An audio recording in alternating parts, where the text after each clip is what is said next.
And hello, there we go. Hello there. How's it going? Uh, this is a random, really unexpected stream. It's I usually don't stream on Mondays. I usually have stuff to do on Mondays, but it's snowing a lot, and even in the center of Athens where I'm currently in. Yeah. Hey Kim, how's it going? Hey Cyan. So I'm almost pretty much snowed in right now. Don't really have anywhere to go. It's cold, though it's still warm and cozy in here.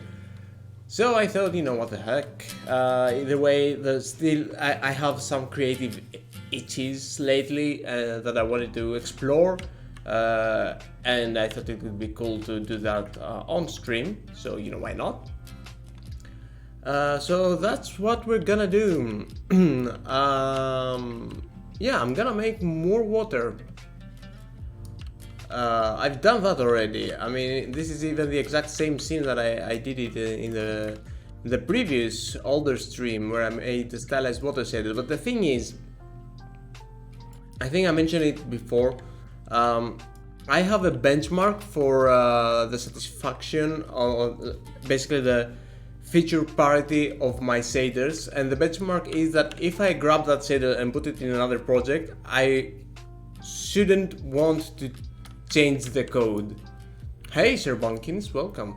I shouldn't want to change the code. It should just, have whatever I need and maybe just turn on and off some things on the material, but not change the shader, because then I will take it over to another project and then I will have a different version of the shader and it's just annoying.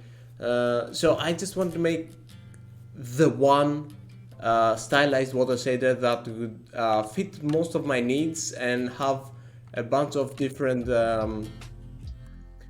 features that I would want to cover. And and also I want to play around with some other stuff to do, and eventually maybe even make a little small, again more anime-like scene with this water. Ideally, we'll see. I'm still gonna improvise most of the stuff. I wasn't even sure if I want a surface shader or a vertex fragment shader. I'm leaning towards surface so that I can have support for multiple lights, even though I will make a really simple lighting model. So yeah.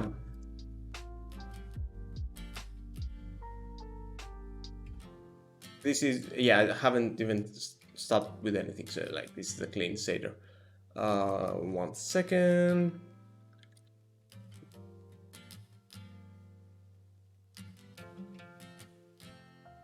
All right. So, okay, let's start with the very basics and, make the water transparent. I mean, this is gonna be, for sure, the water is gonna be transparent in any case. I'm not gonna add an optional thing for this.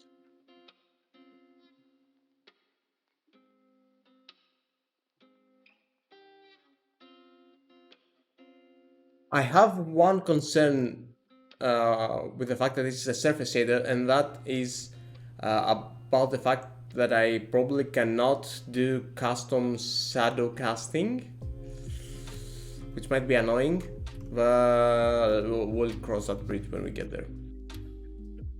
So alpha, it's gonna be fade, because I'm gonna make my own specular reflections. Otherwise I could do primo. Again, if in case you missed it, here is the difference with that. So, okay, this is now transparent with alpha being pre-multiplied. So you can see the specular reflection there. Even if I turn it completely transparent, I still get specular reflections and all that. If I set this to be fade, then it disappears, and I have to have at least a bit of alpha to see stuff. But yeah, if it's pre-multiplied, then I can have it all transparent and still keep that. Either way, I don't really care about any of that stuff because, well, hey, Raisin, welcome to the stream. Yeah, I don't care about either of that stuff because I'm gonna be calculating my own reflections and specular stuff. So, uh, yeah, I don't care about any of that stuff. Or, I'll tweak the lighting model and see how that goes. Hey, Specs. Yes, more water. Again with the water. It's crazy. But yeah, I wanted to try out some more stuff and basically make a more complete master water shader for my stylized scenes because I still haven't settled on one, and I keep changing stuff, which is annoying.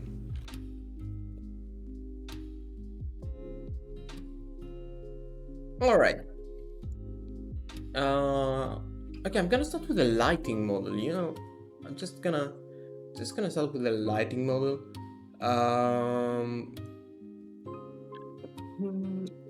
Oh, yeah. Try to have some cheat sheets here and there. All right. So.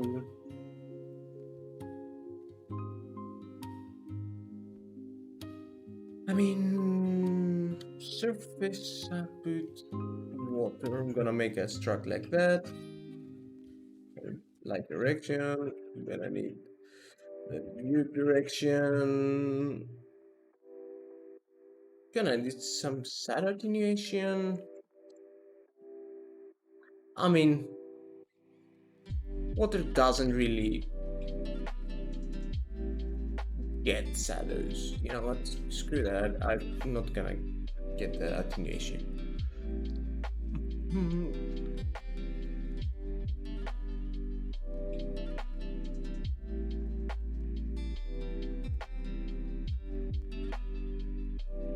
Okay.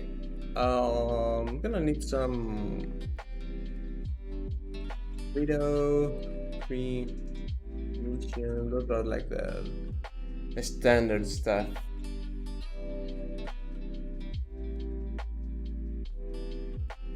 I have the glossiness.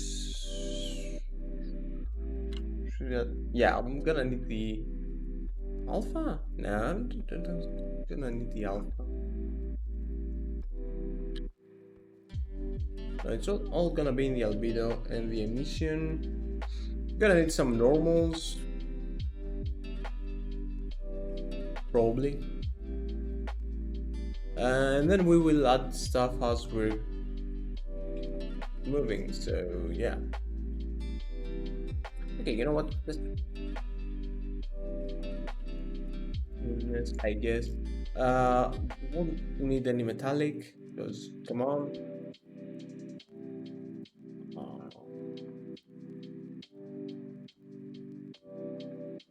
Okay. Now this is broken. Yeah, okay.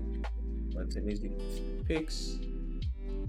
Oh, okay, it does need the alpha. Then get the alpha for all I care.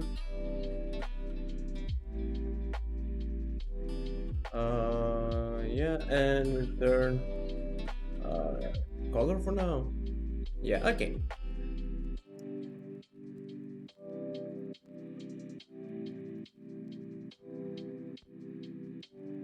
All right. Hey, Sketchpunk Labs. Well, to download the previous water shaders, not really download the previous water shaders themselves, but I do have shader tutorials on my site, and I have shared some water shaders, like one more on the realistic, I mean, not very realistic, but more with wave displacement and tessellation and stuff like that, so maybe that's useful to you. And I have also shared the tutorial for a stylized water shader, so let me grab those links for you. This is one of them, and this is the other one. And if you go over to my YouTube channel, which is link, which is this one, you can find the stream with the previous water shader stream, and yeah, I don't have the code uploaded for that anywhere because I was still, fiddling with it, and again, I'm still not 100% happy with it. But you might, get some cool ideas from the stream, I guess. Do you always tend to use half for float values? No, I actually do not. This is really an exception. I did it mostly because it was using half here. As far as I know, it actually doesn't matter. Because I think that when it gets converted over to HLSL, it all becomes float either way or something like that. It used to matter to have different precision, but I might be super wrong on that.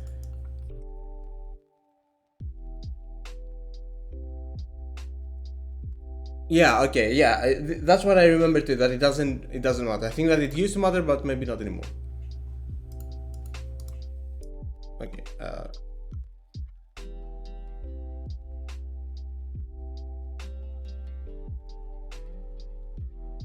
all right.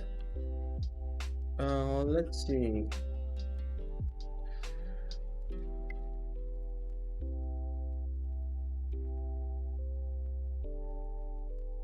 It's gonna be the same thing because that's what I'm passing over from the surface. Yeah, there we go. And yeah, it's completely unlit, so maybe let's fix that.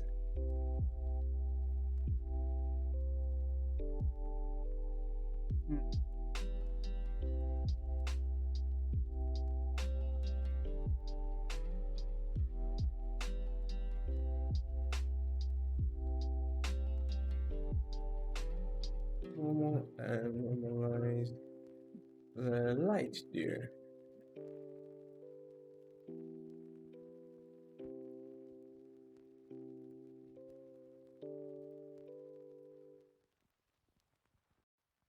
Okay.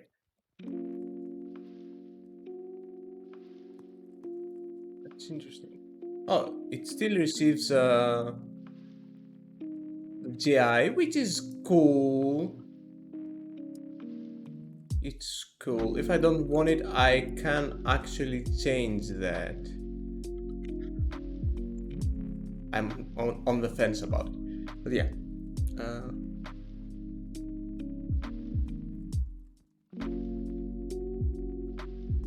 It'll change the code based on the machine's 3D. Yeah, exactly.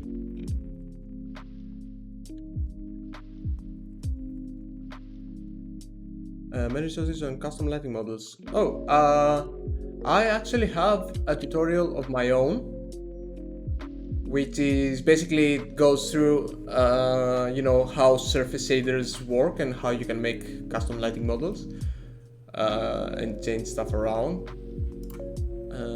Yeah, some of my tutorials also just use custom, like the cell shading tutorial is a custom lighting model and a surface shader.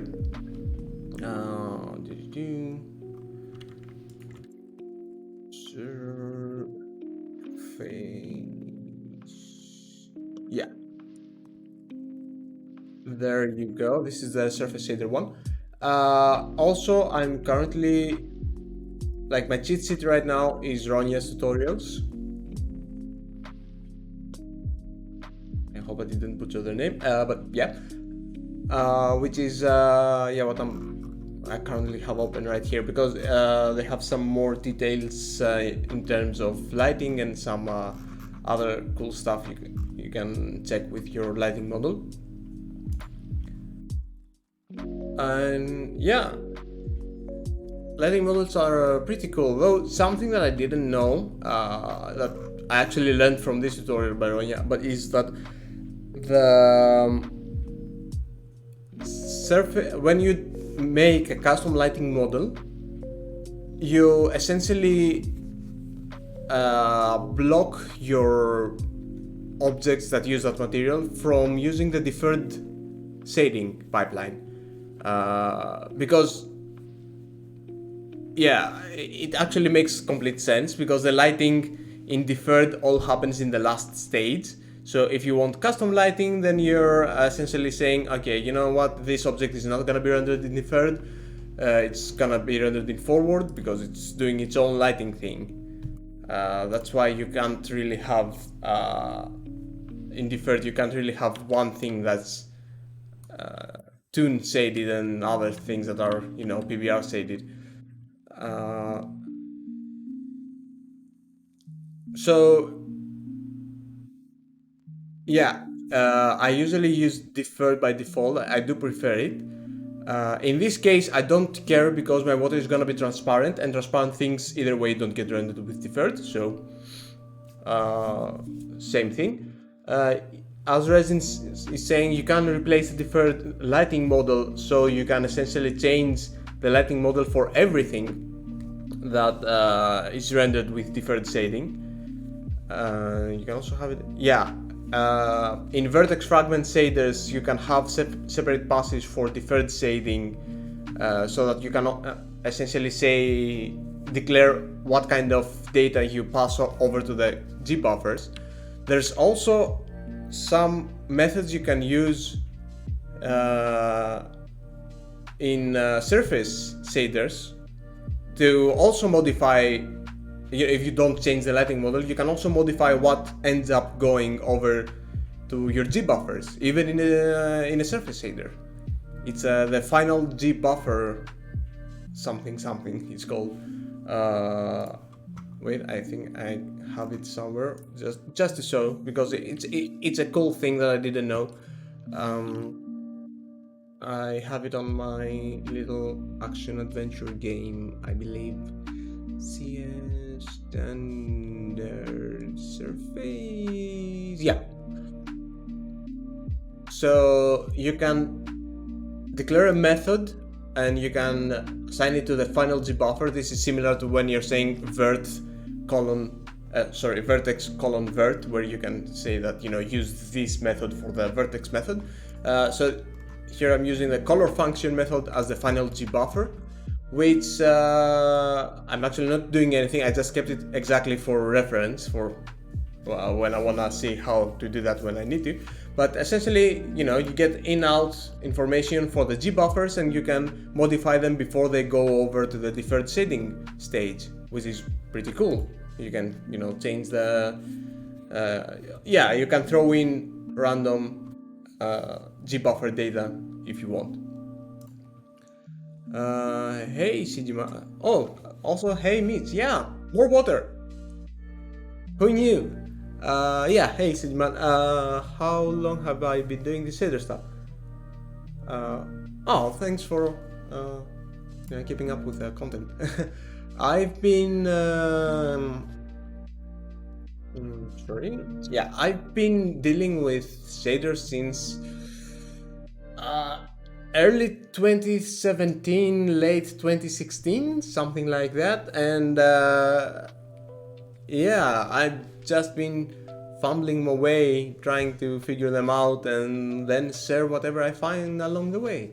It's really awesome that right at this point there's so many more resources around shaders, and especially with the rise of node-based editors like Shader Graph, Amplify and all that, you can get into shaders much more easily.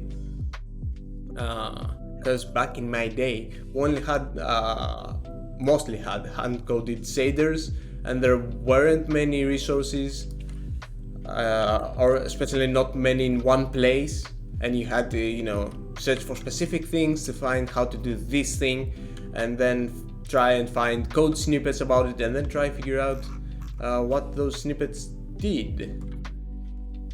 So yeah.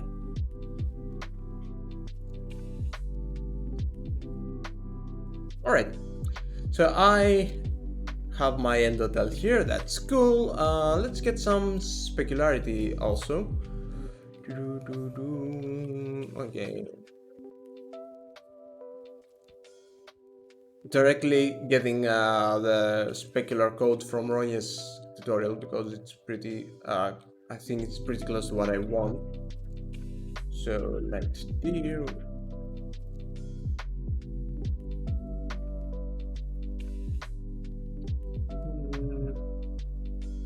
View direction minus the inverse reflection direction. Do I need a on now the dot product of the view direction and normal? Well, this is essentially a Fresnel, isn't it? Yeah, it is a Fresnel.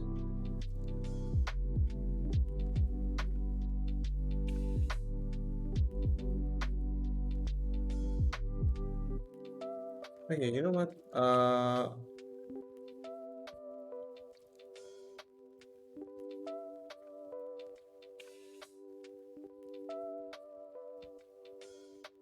How does that look?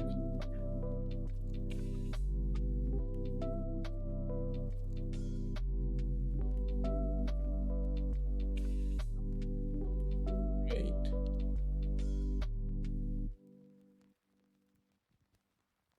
Okay, I am gonna add the specular fall off then. Notch reflection, multiplier, specular fall off.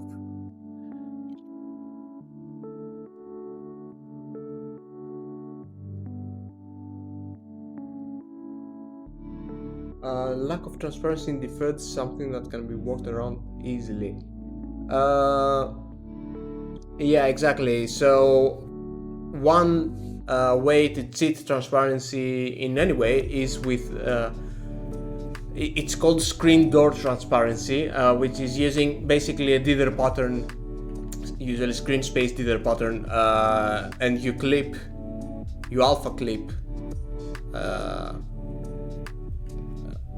your model, so it looks as if it's transparent. And as Canadian Cornell mentioned, you can use temporal anti-aliasing to kind of smooth out the noise that the dithering leaves behind, so that helps. But besides that, no, I mean, deferred is just not made to support transparency, so everything that's transparent is just rendered in forward.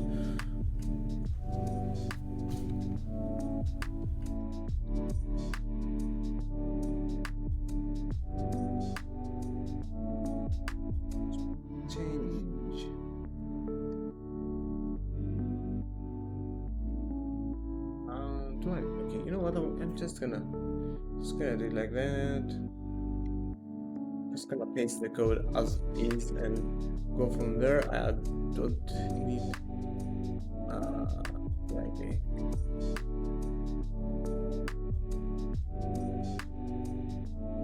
regular size. This is gonna be my smoothness actually.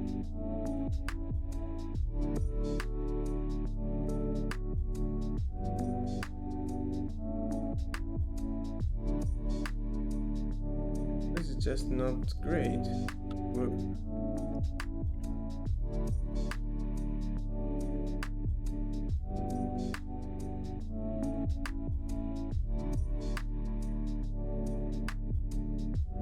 How did I do the specular stuff in the other? My naming convention is not great. Specular, yeah, screw that.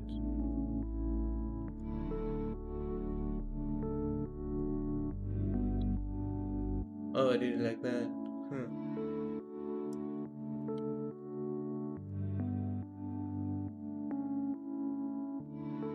I think somebody shared that method on the chat in the previous stream, so yeah. Oh yeah, Blue Noise is awesome. And yeah, the inside stuff. Yeah, groundbreaking.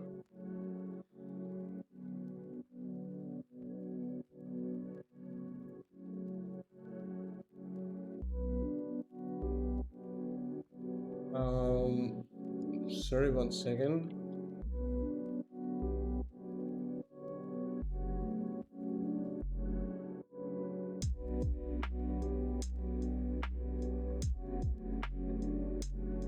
Yeah, I always had an issue with getting specular highlights to look proper or nice. I want to fix that finally. Hopefully with this shader. Hopefully this will be the one.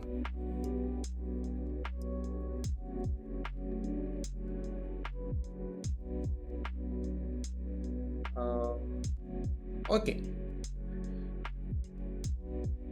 So screw that for now, and let's say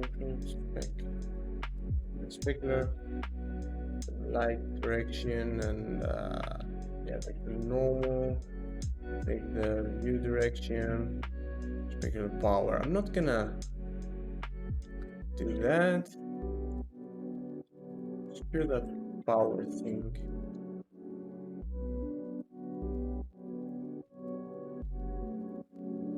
Okay, how is that gonna look?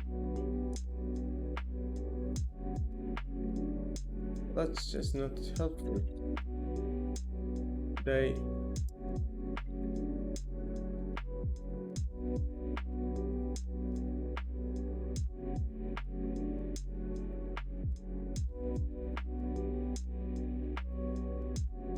mess up something.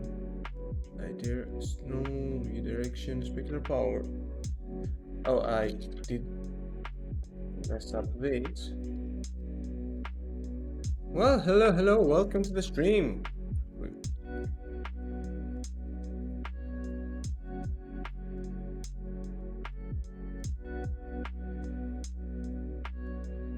Doing amazing.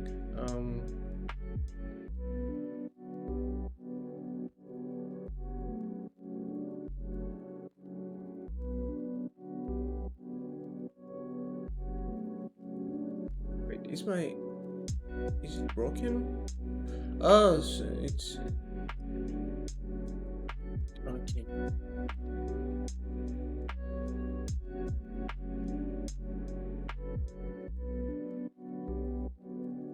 Okay. It was broken, that's why it was like that.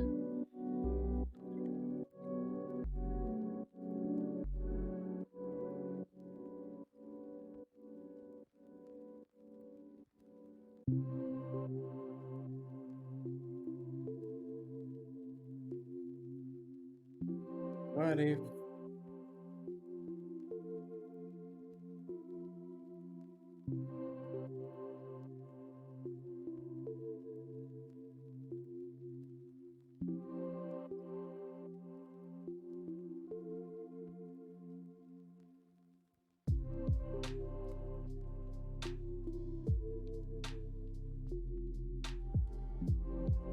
am I doing so wrong here? Again with the specular reflections.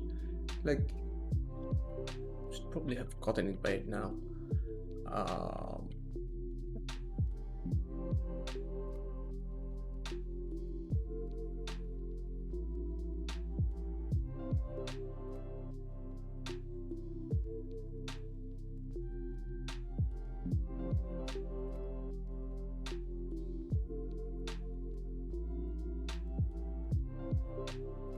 Yeah, simple specular. Okay, that looks like something I want right now. This is the n.l.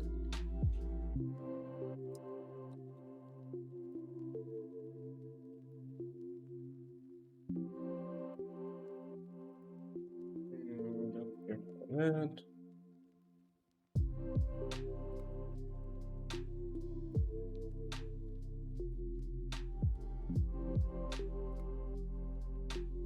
Keep struggling with the most simple things.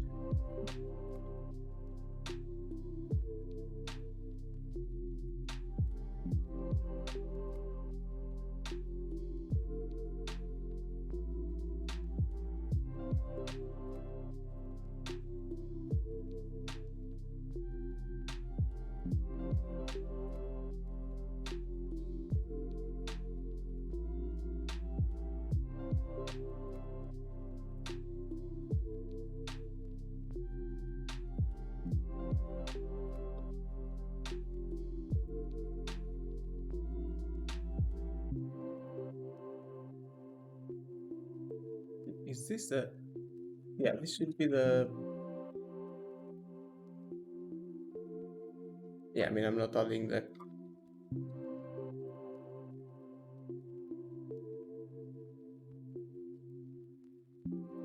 Oh, you know what? I might need this shadow attenuation after all.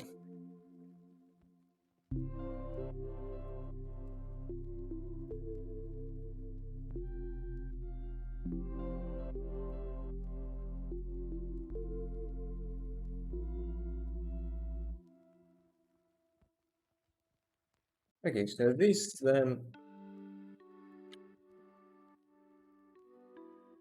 okay, this looks like a specular highlight, so I like that. Let's multiply with the attenuation.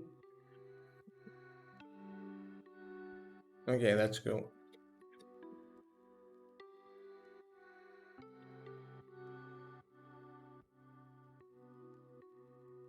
Okay, it's in the correct place.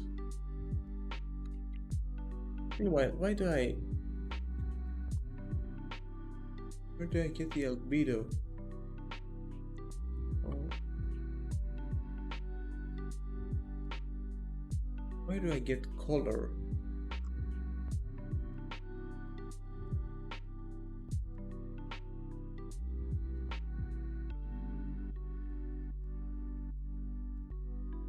Isn't it weird?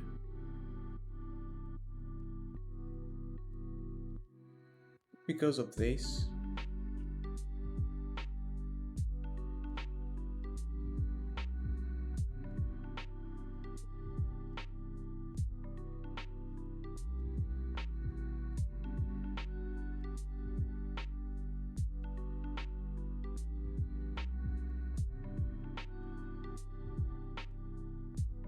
Yeah, probably. Okay. Yeah, I think it's because the ambient color is being multiplied with the albedo to in order to be added there.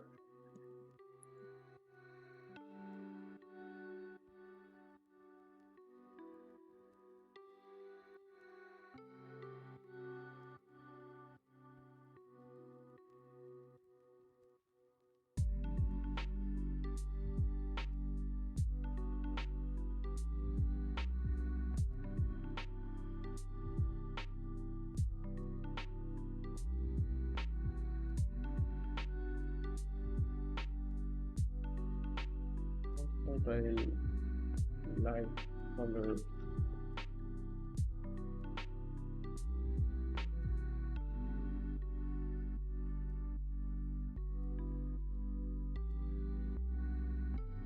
And I should also probably...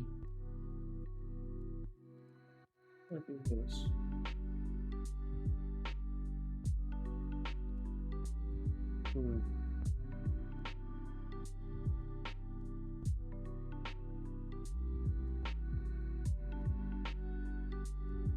Okay, I'm gonna keep it like that for now.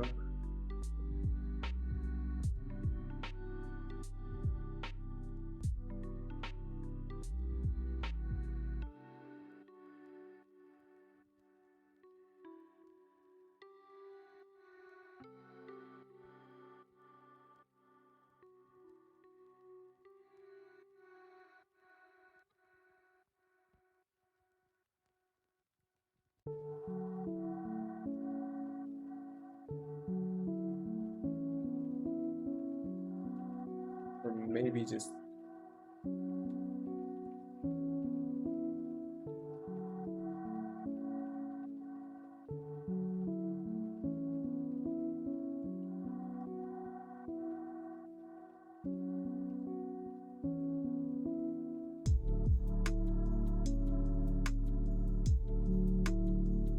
Yeah, that's simulating smoothness now.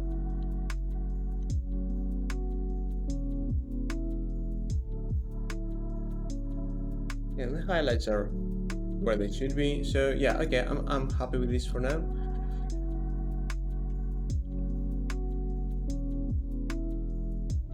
I should probably remove the metallic thing.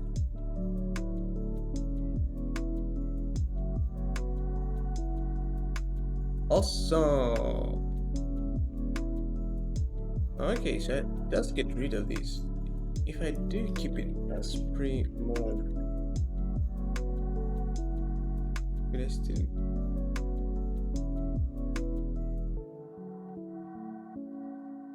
Then do keep the.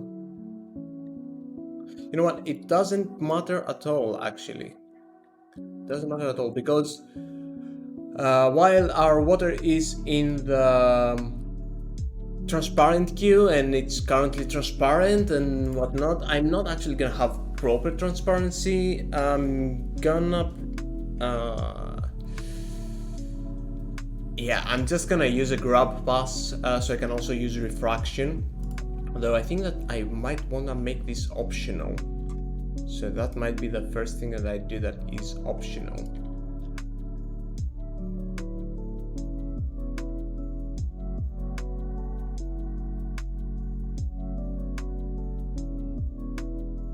Give me 1 sec. Hey, Mathis, a simulation. Are you talking about like fluid simulation, stuff like that?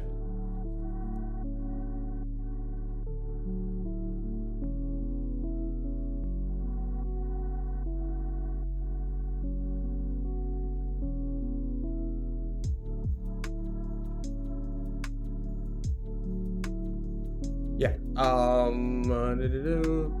Apparently, but making a copy of the screen texture using command buffer and using that rather than pass is faster. Huh. Copy of the screen texture using command buffer.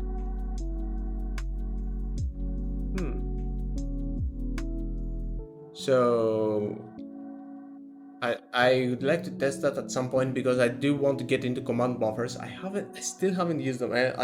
I'm still long overdue. Yeah, I'm gonna use the command buffer at some point, and I will look into that resin because that could be cool. So if I'm getting it correctly, you essentially render the scene without the water plane so that you get whatever is on the proper plane, and then map that over to the water plane using screen space coordinates, if I'm getting it correctly. Also, yeah, no, I haven't really coded any fluid simulation. I'm not good at that stuff. I'd like to learn at some point, but I haven't done any simulation stuff, so I'm afraid. I will at some point. There's just so many stuff to do at some point. Yeah, for now I'm just gonna EOing. Where is it? EOing, I say.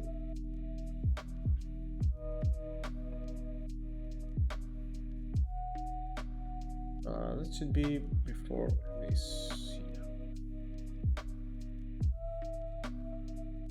The command buffer add extra thing. Yeah. It's a command that happens after the opaque pass.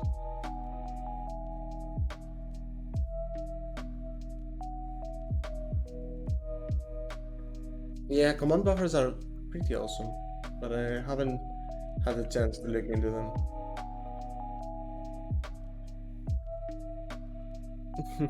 Hey Valeria, yeah, more water sailors. You know, who knew?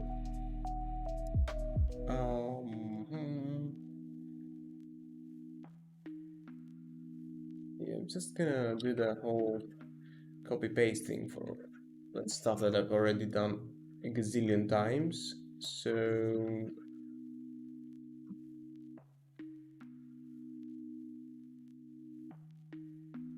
yeah, so I'm just gonna change the albedo here. So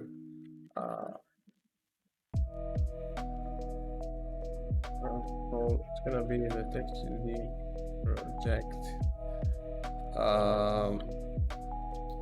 I'm just gonna copy the whole vertex method here.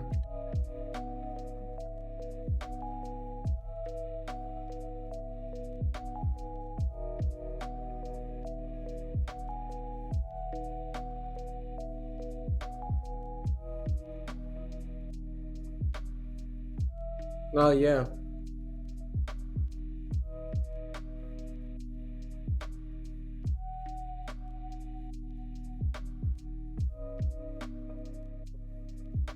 screen text, just try to copy to. Oh, so you can copy to a global variable. Oh, that's cool. Yeah, and could be used in with other shaders as well. Could be better. You're in your fourth water shader. Yeah, that's sounds like a reasonable number of water shaders to have. I think I'm way past that at this point. Also, Ronya also has a great command buffer tutorial.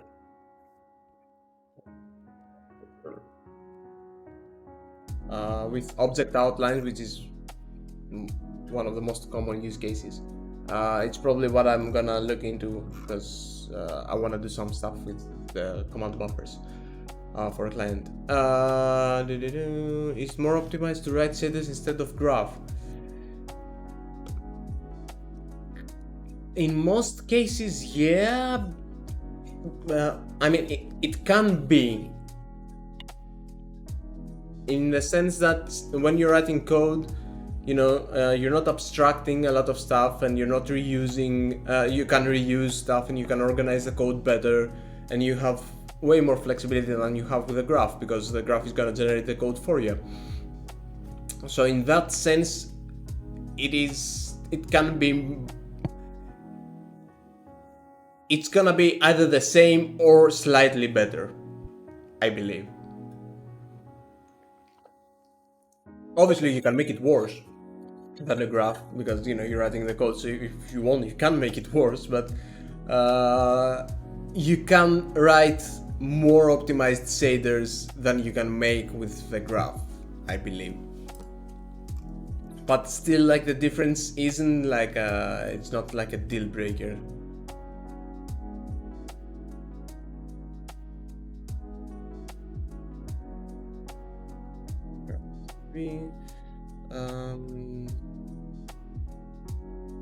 Yeah, I am gonna use Xcode too.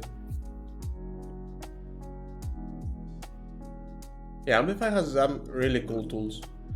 Though, I mean, if you've looked into a generated Amplify shader, you can see how exactly, you know, some stuff can look weird.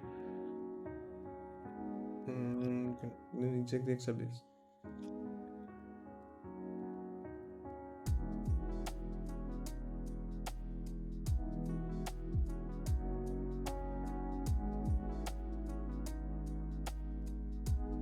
Oh yeah, I also had chromatic aberration there. Would you look at that? I might add it to also as optional.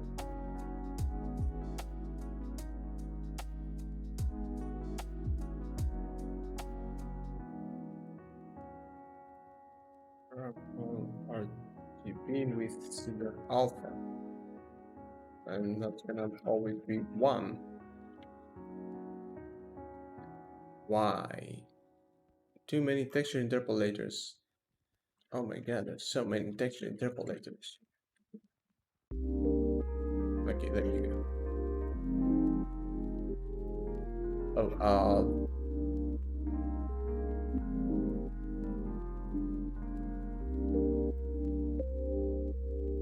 there we go. So now I can still keep my specular stuff, and I can still see what's behind, as if I was using alpha transparency, but I'm not actually using alpha transparency. This is using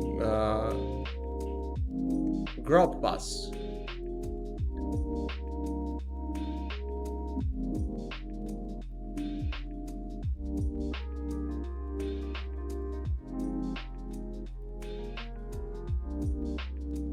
All right. Okay, you know what? I'm just gonna go ahead and try and do the cool thing now, because yeah. So what I showed on the other stream, and I also showed on Twitter, is this cool little thing here, which I always wanted to do with water shaders, to get really cool and proper foam lines and shore lines and all that stuff. So yeah, I'm just gonna do that. Let me see what this is called. This is called intersection texture. Don't really, yeah, just gonna need these here.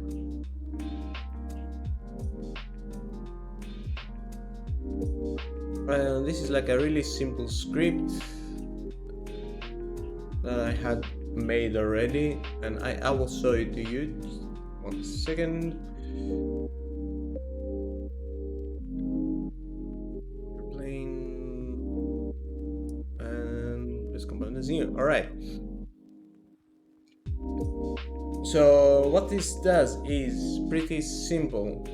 First off, I have a camera prefab here.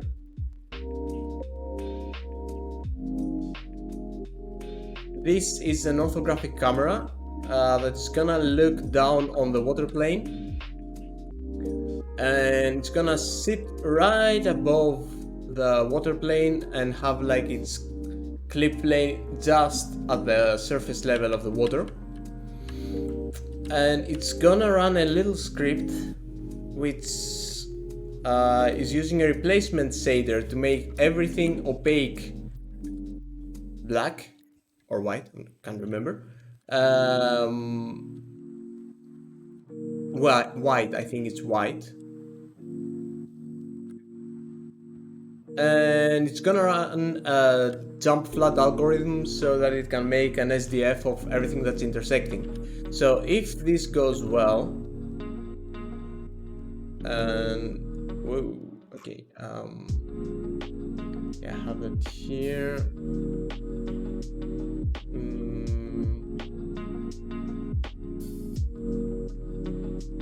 Aha! Somebody asked that.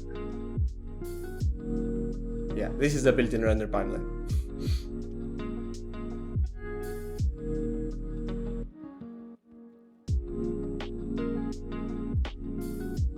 I should also get the wall position then.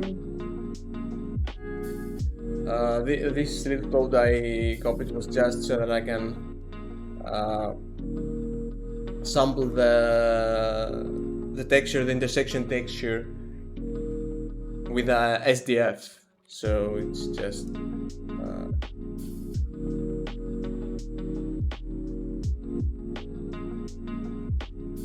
this and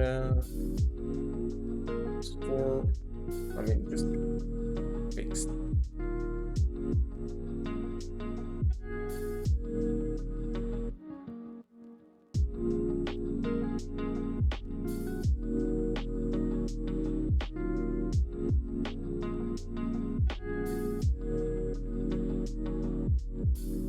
Okay.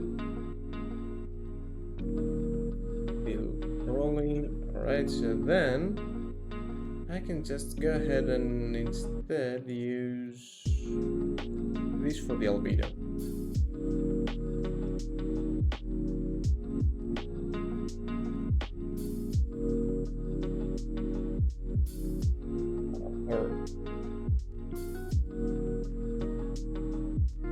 Yeah, let's see if this is working first.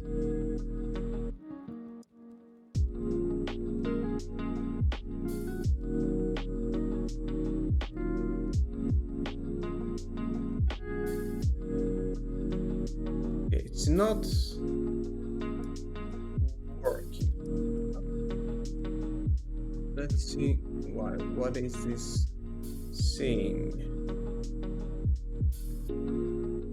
It's covering the whole plane. That's cool. I think it's still worth using the built-in.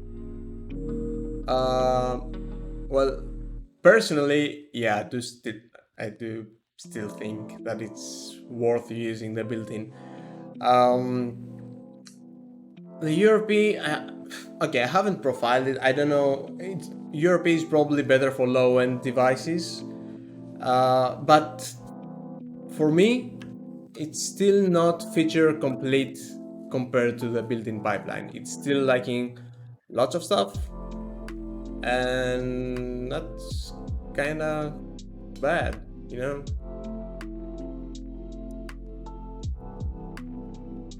So I personally I don't really use the Europe or HDRP, mostly because yeah, I feel really restricted by whatever is missing, which yeah, that's why I still use built-in. Will I switch when I implement surface shaders? Maybe. That's one maybe. If you know what, if the surface shaders give me back my tessellation and my custom lighting models, if I get access to G buffers for deferred rendering, maybe I'll think about it. But you know, if in essence Europe gets up to speed with all the features that built-in already had, and give me proper documentation, and you know everything is working, then yeah, I don't see why not. But you know, for now, for me, Europe is still lacking a lot of things. Okay, so this is not working. Why is it not working?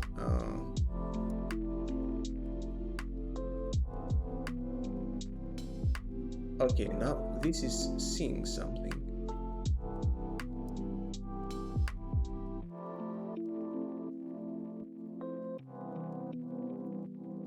Am I using a specific tag for this?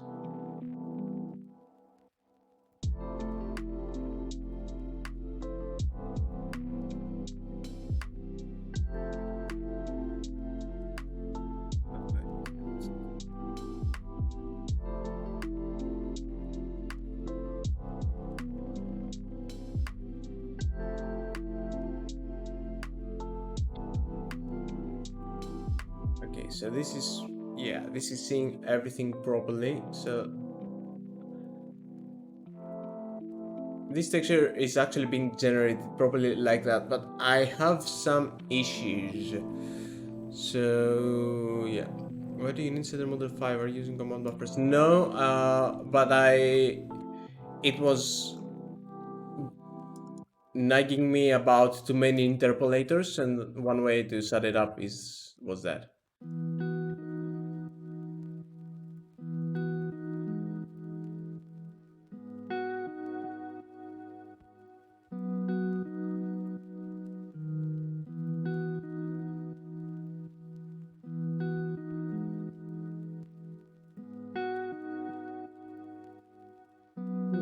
Try out some stuff.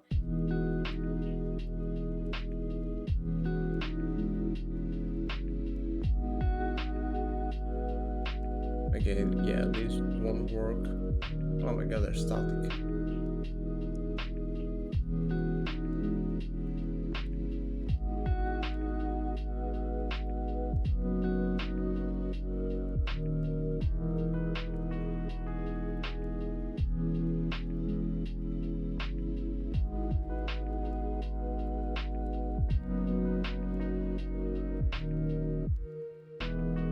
Okay, this is still working, but it's not working when I'm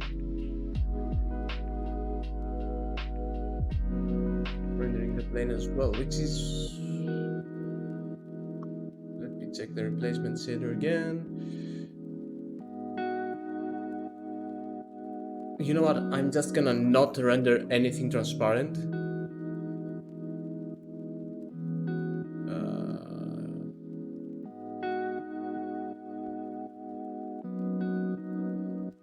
Yeah, so I have a replacement shader, so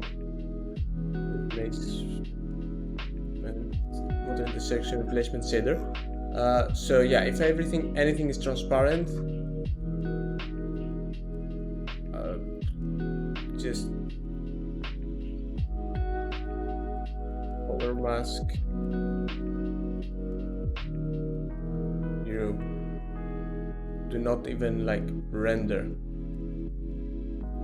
Yeah, there we go. All right. If these get back to being like that, Yeah, so this is one caveat with this, which can be a bit annoying. It works like that. I will fix it. I will fix it.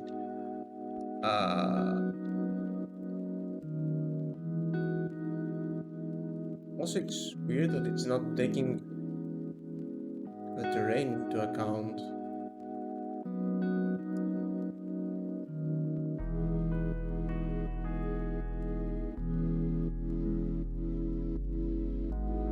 Why is it not taking the terrain into account?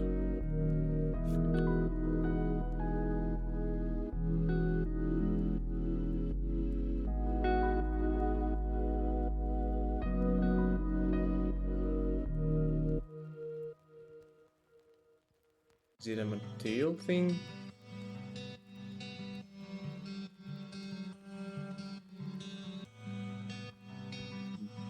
Okay. So the condition is pretty bad. Changing on every update.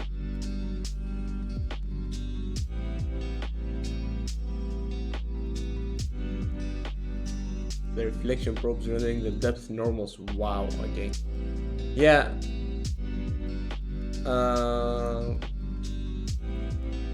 Yeah, the documentation is not great, and because they keep changing stuff all the time, you can also find like a lot of community material that can help, because you know,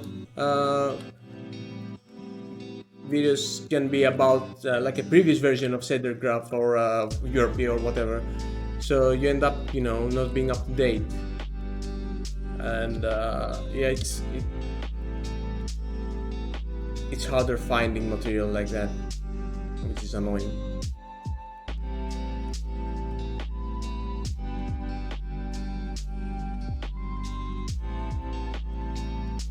Curious as to why it doesn't render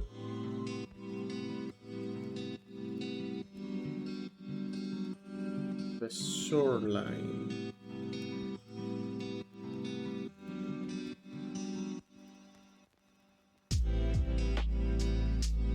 We also make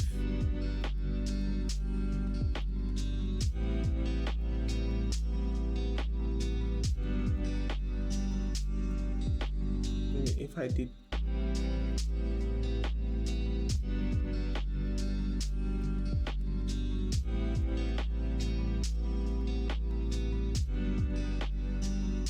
this,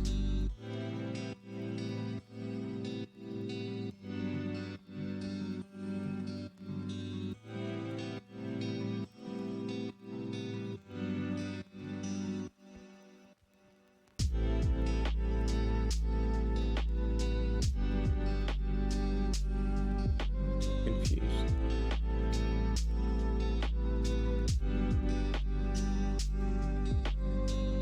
Did it work on the test here?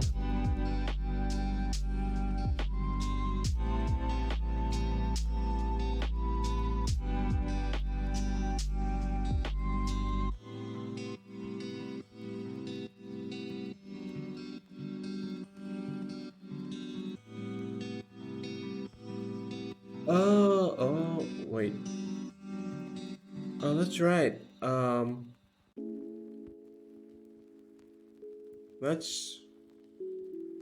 That's right. Okay. If I do it another way, because either way that I still had that issue with straight columns. Wait. Okay. So if I do it another way, where I can reverse that.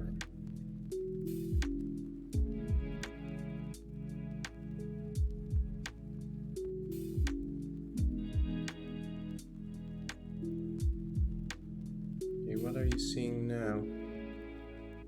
Okay, what you're seeing makes sense. But I actually want this to be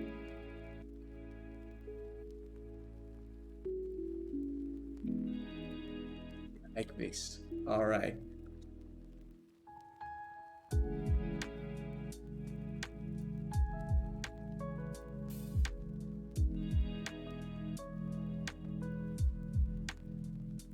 Let's say 1. Also these.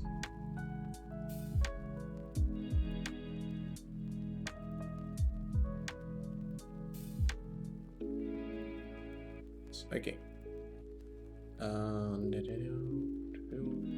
Set this to 1. This was my original approach, but had some issues. But that approach also has some issues right now, so still not great.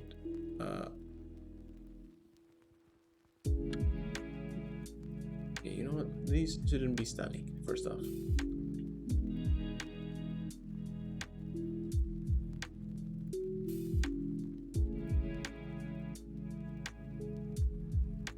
I think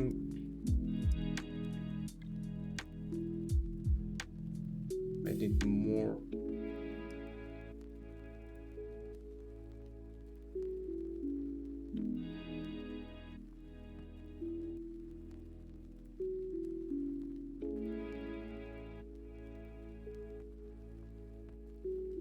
Not registering this though. Not.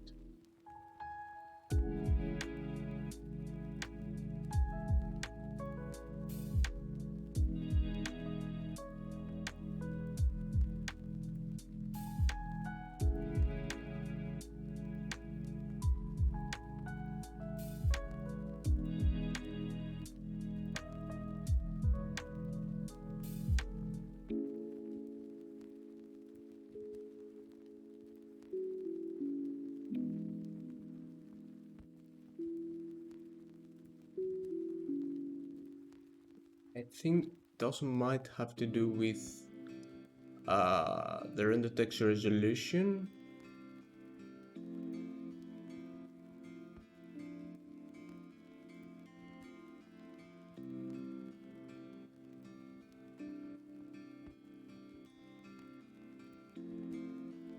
Not very clean.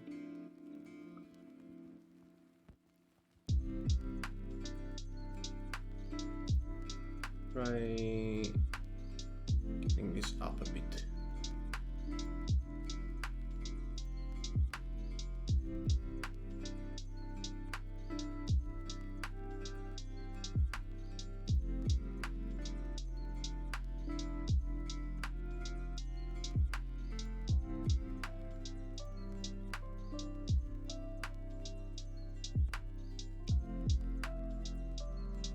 Oh,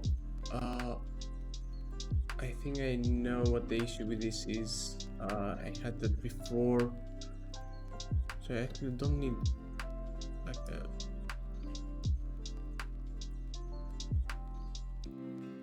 very far.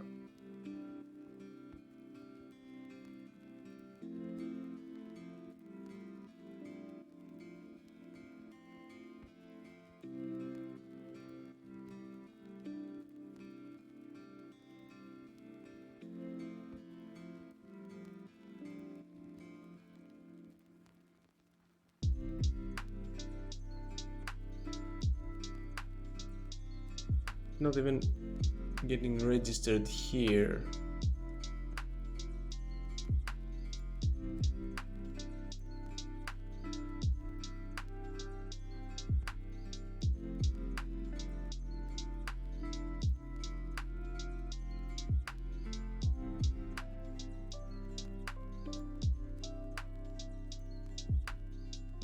I think it's because these yeah,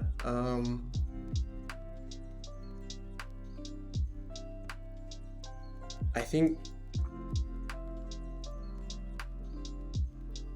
just than this.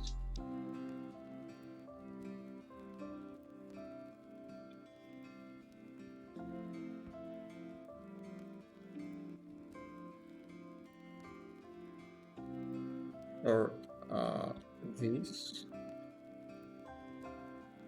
Yeah, okay. Much better. Much better. Okay. Yeah, this still has some issues. Like if I get a cube,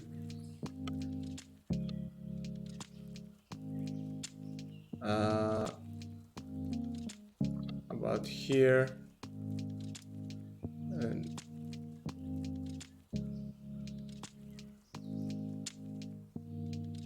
if it can get a bit tough to actually register this, and that's because it's aligned to the orthographic camera frustum. If I rotate it like this and this, then it's more consistent.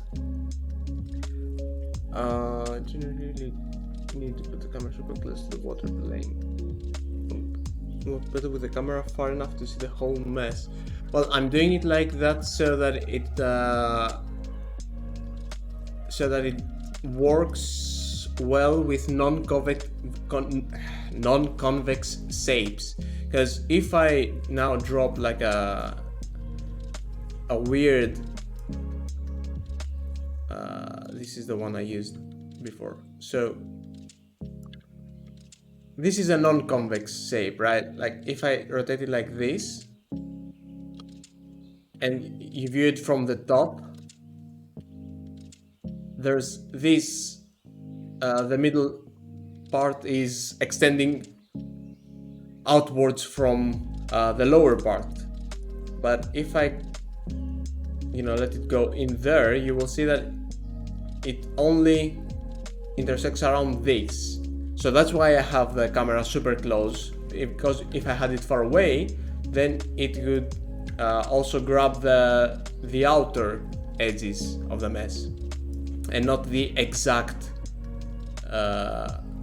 area that it's intersecting.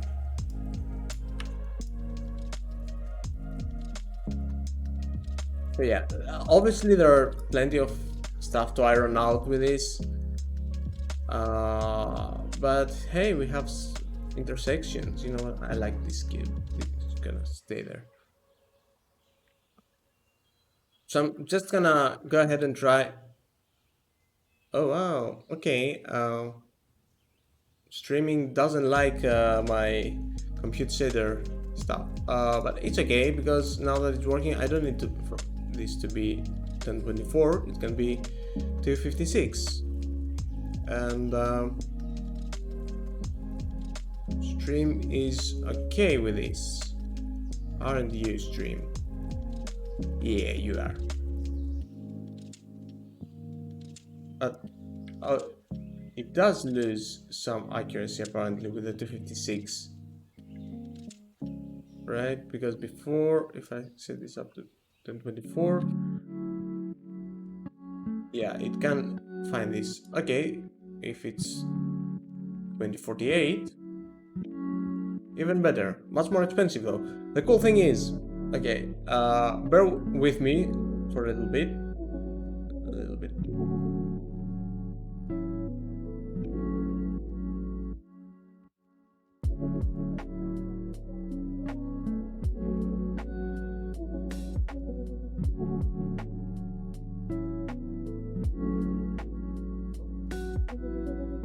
Okay, I baked the section texture, yeah.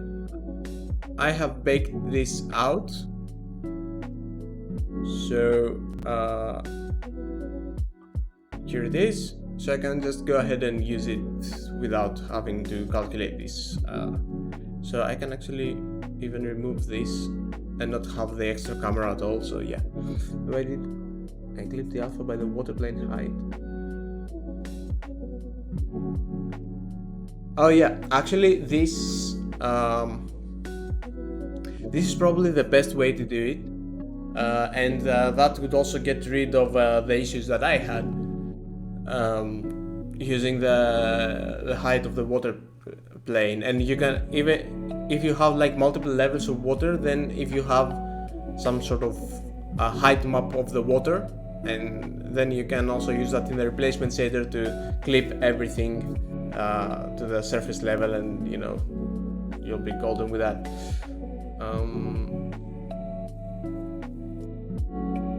So for now, for what I want to try out, this would do nicely, even if it's baked.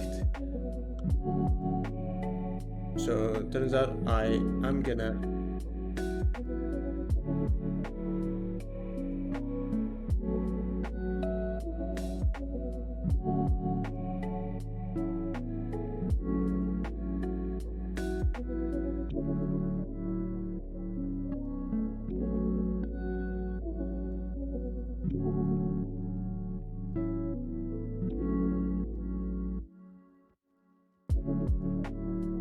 okay, the annoying thing now though is that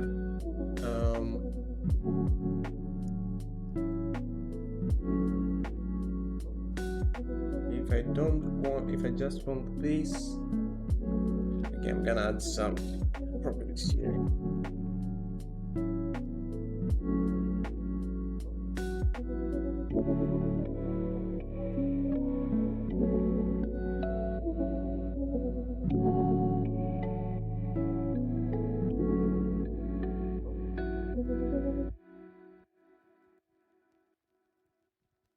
If use bake, okay, then you can go ahead and do all that.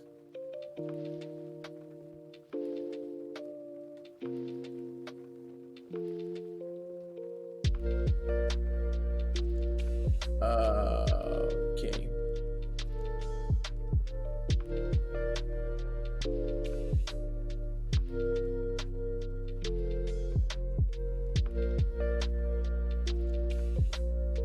Yeah, I see some of the issues now.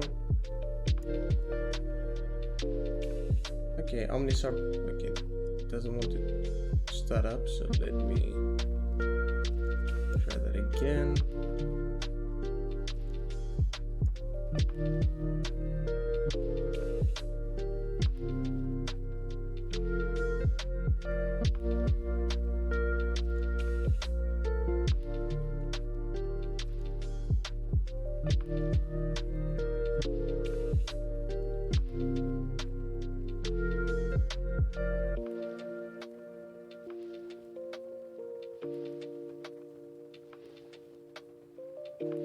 That's better, I think. Yeah, okay, all good.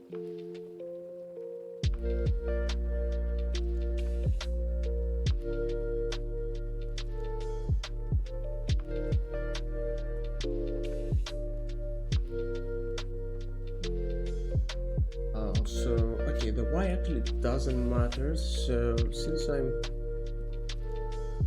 can actually use this.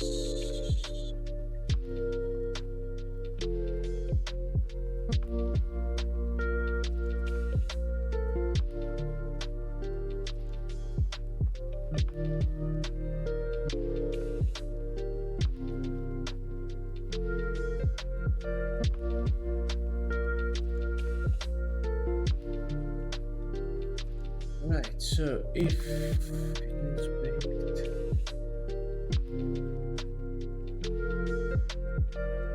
all that will go in.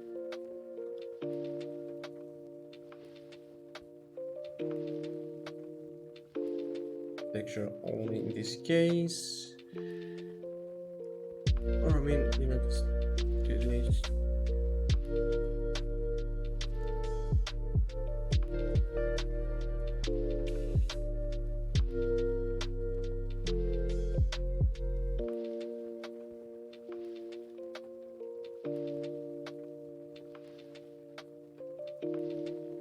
Alright. I think that should do it.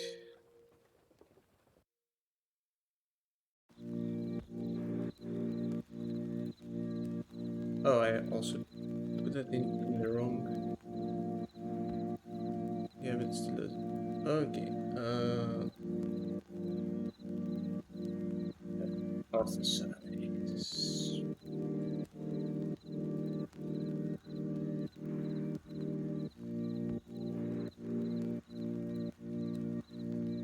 Cool. So this is all baked, nothing is being used. So yeah, if I actually move this, it won't update, but I still have my little SDF here to do cool things with.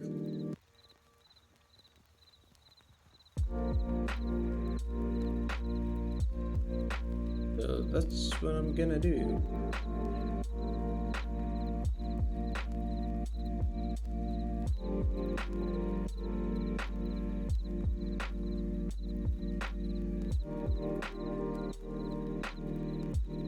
Oh, give me 1 second, I will be right back.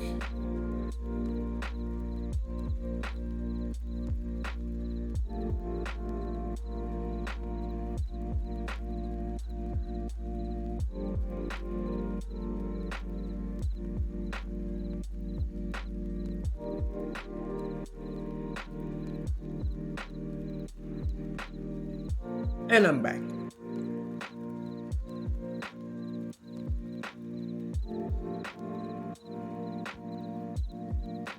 Turns out okay, as I'm building it right now, it won't end up being the like master water shader that I intended to be, at least in this form. But you know what, I'm just gonna throw stuff at it and then make it all optional and modular, and maybe even make a material editor, I don't know. For now I'm just adding stuff, and I want to play around with some things. So first thing is this with the intersection texture. So since we have that, let's make some cool foam with that. I'm gonna use the texture foam noise.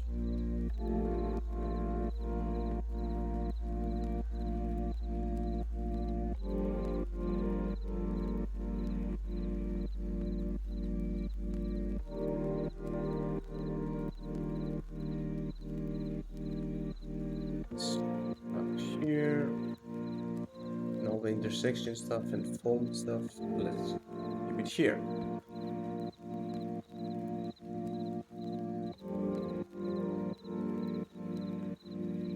So I can use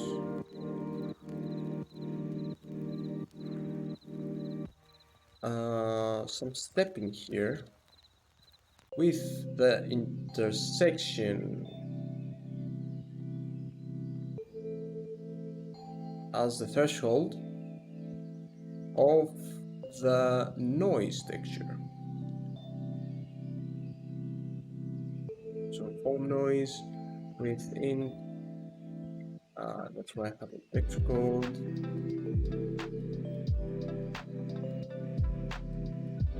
You know what, I'm gonna do this a lot, so might as well. Oh no, you know what, just gonna do it properly now. So for foam noise thingy,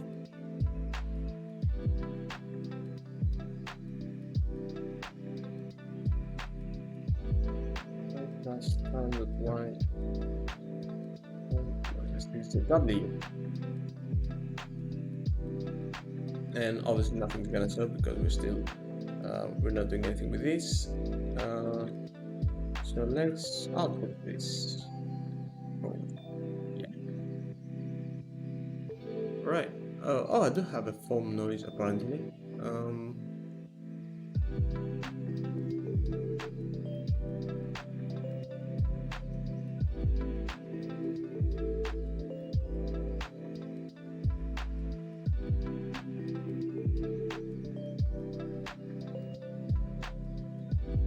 Interesting that I'm not seeing anything.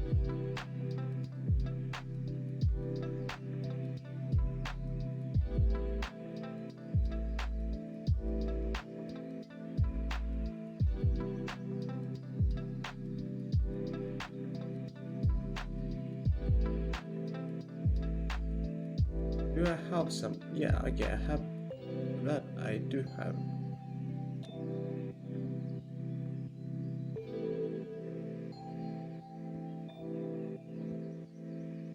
And I also have that. Oh, okay, I'm stupid. I'm stupid. Okay.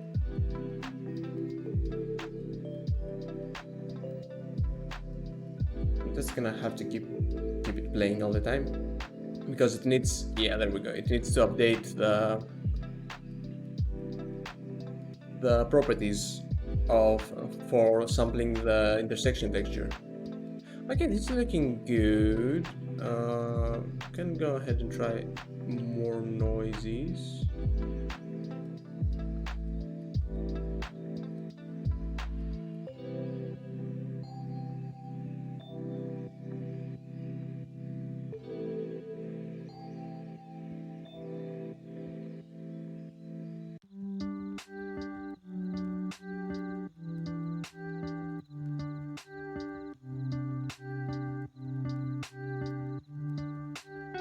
Yeah, this is looking pretty cool.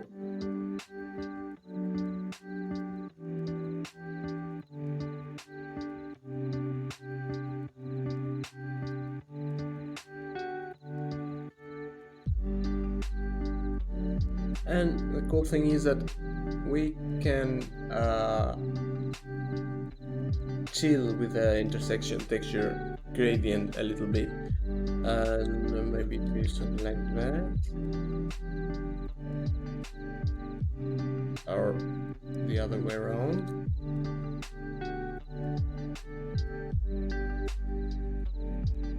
Yeah, just, you know, we can just chill a little bit so that it's not like all over the place. Yeah, it's like that.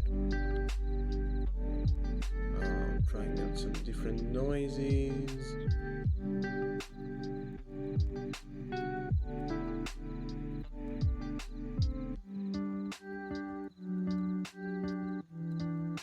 This looks cool.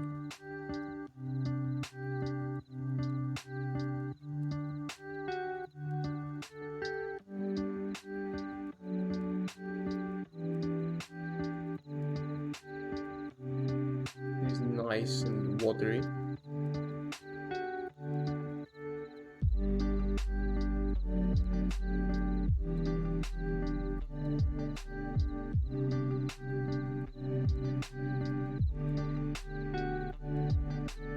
But it does need to be a bit closer.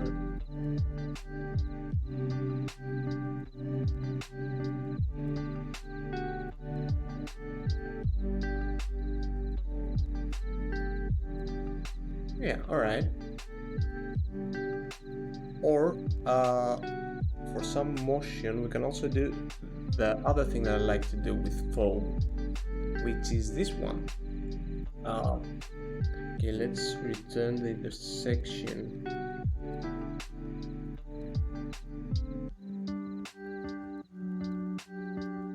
We see what's going on.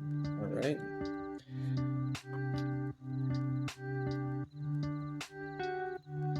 So one thing I like to do is, okay,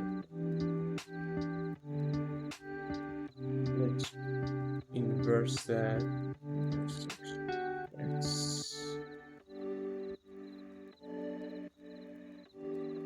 And the baking doesn't do it any favors. But it's okay. I mean, it's, yeah, we can work around that. It's alright. I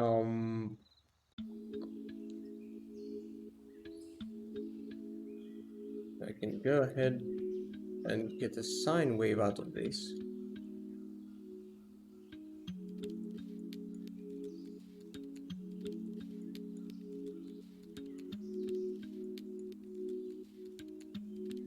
If I multiply, I don't know.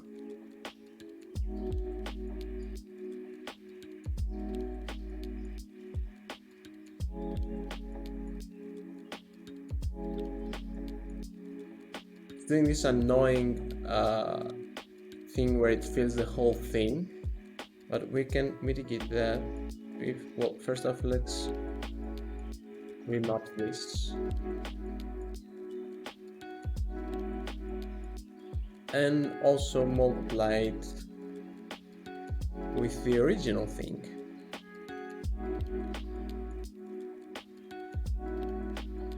Might even do a little powder.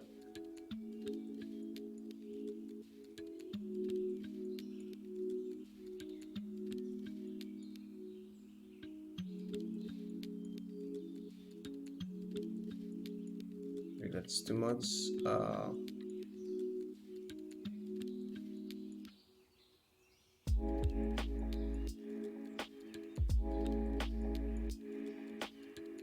And just so, yeah, that's looking cool.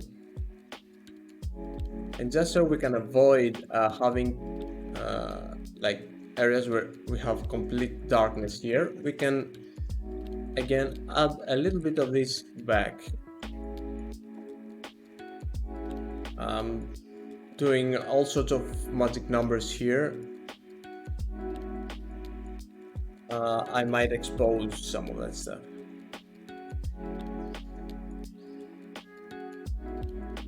So yeah, now we have like a steady gradient around everything, and we still have some gradient like moving outwards and dissolving like that.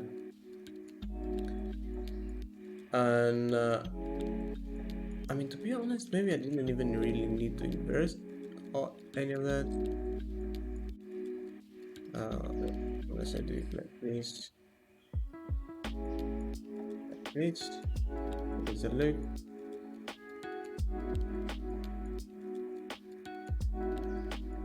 It's going the other way.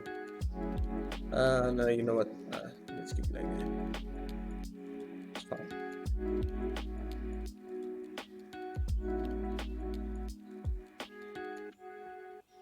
Alright, I can also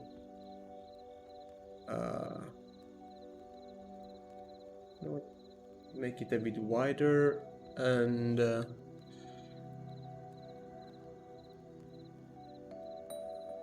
make it a bit faster as well.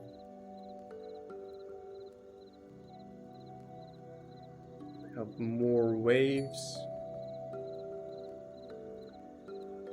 Yeah, I think that looks cool. So now I can use that, but on the inverse side, so intersection.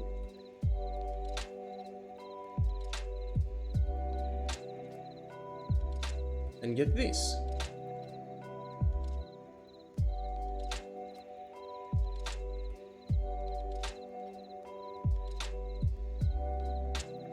Use a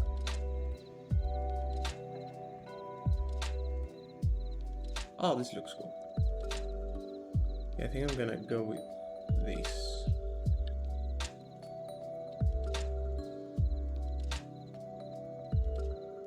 Yep, that's cool. And look, you can see the waves behind the object, which is something you don't get to do with depth intersections. These look cool. There's plenty of choppiness though, because of all the texture stuff, and yeah, we're resolution bound. But hopefully, if instead of this I do something like a smooth step with intersection minus 0.1 or something, and the form text again.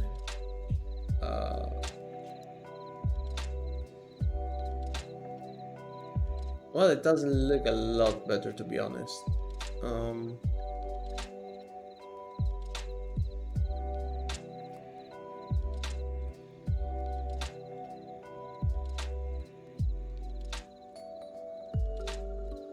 That's annoying. Well,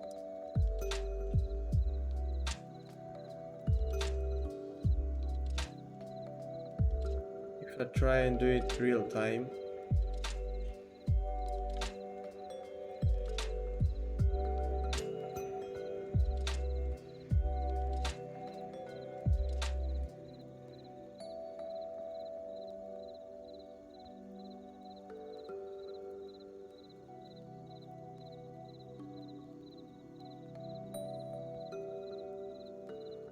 Better, not great, but it's better. Also, yeah, if I reducing the resolution makes the gradient much more intense.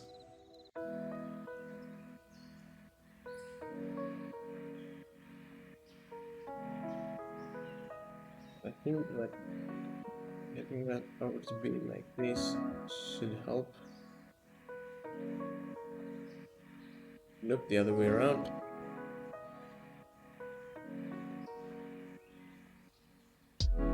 This should bring it back. Okay, that, nope.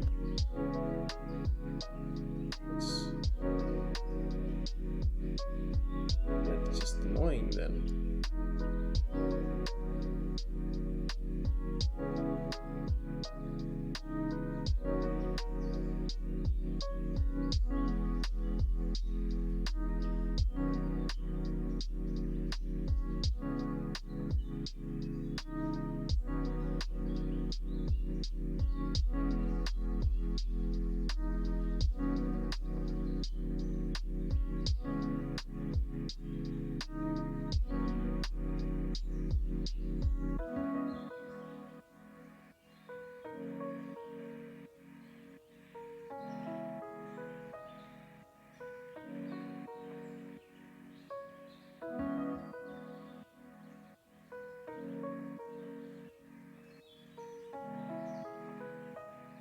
Just trying out some noises until something looks good.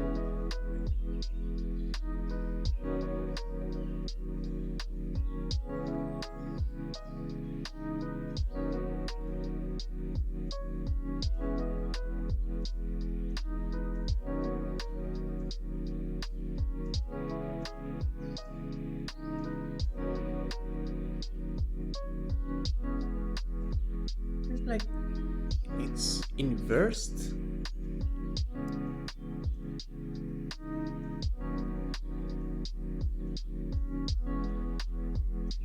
It looked much better if it wasn't.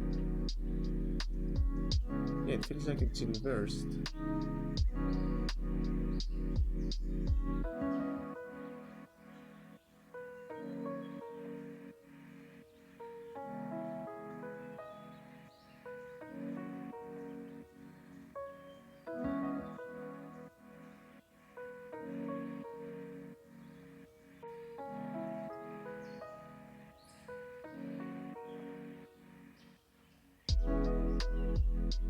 Yeah, it's just gonna become worse.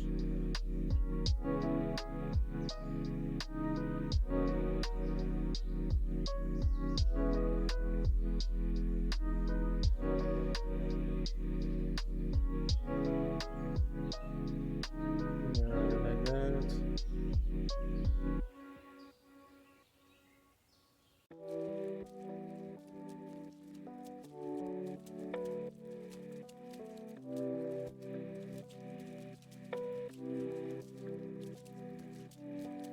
I'm doing the same thing, I know. Hey, Agitated Hamster, welcome to the stream.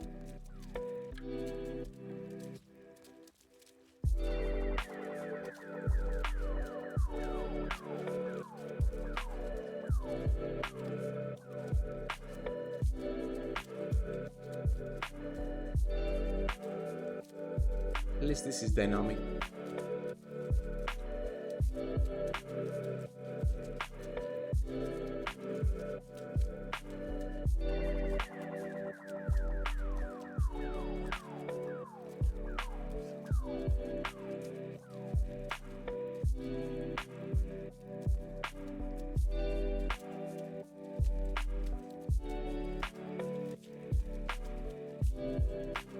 It's still looking alright and responsive enough. I guess 512 is a good size for this.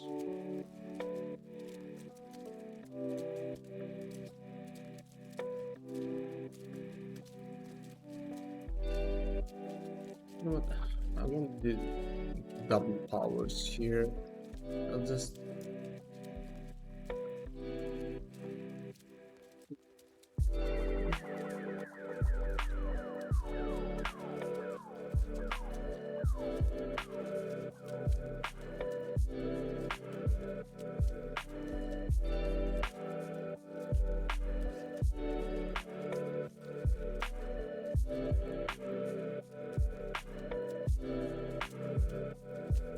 okay, so it's looking like that.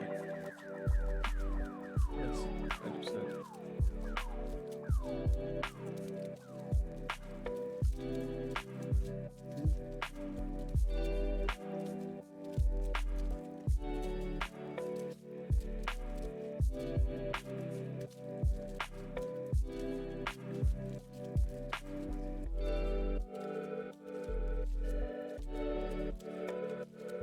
Yeah, I think that should be better.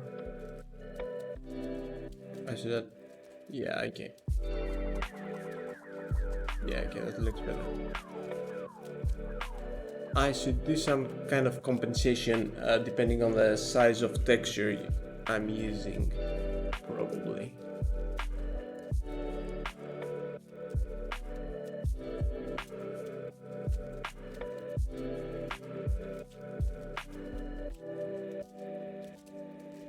I like this, it has a painterly quality to it.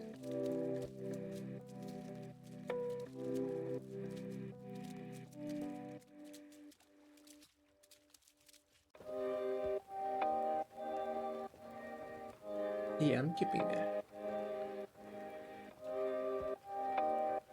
What does worldly look like here?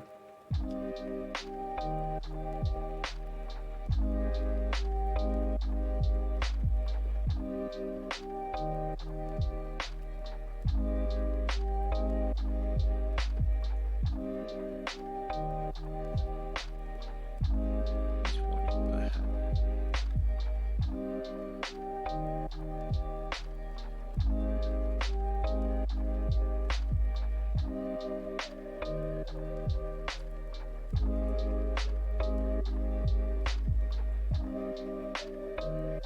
Awesome, alright. And yeah, we're still dynamic, so that's cool.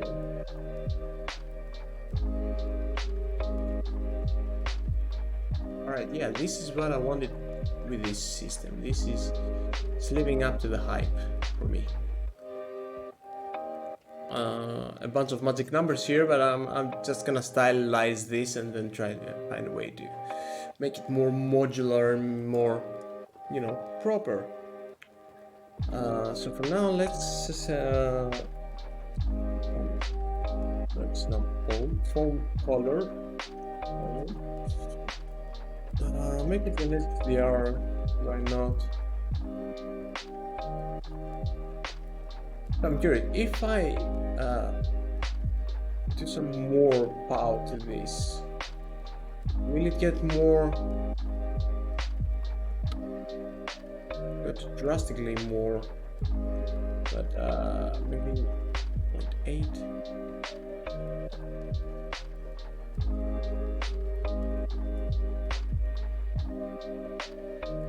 Six.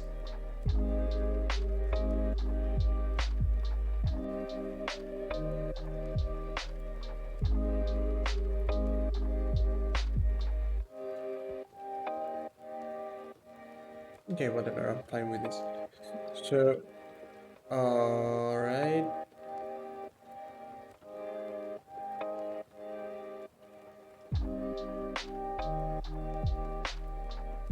So first off, wherever we have foam, we don't have transparency.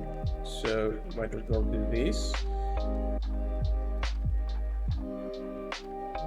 And either way, let's learn color with a foam. Or foam color based on the foam. Foam. Sorry, this started some weird. I've said foam too many times. Awesome. Oh, it still had plenty of intensity. Oh, I just realized I'm modifying the material of the previous stylized shader, so it still has some properties saved in it. So I'm already in distracting mode, really. But oh well.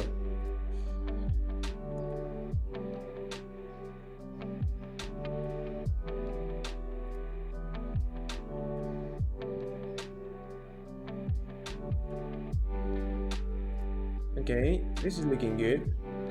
So one thing that I also want to do is to grab this foam and make it cast shadows, but now with a surface shader this might not be as straightforward. So I'm gonna ignore this for now. And I wanna do something else. I wanna grab the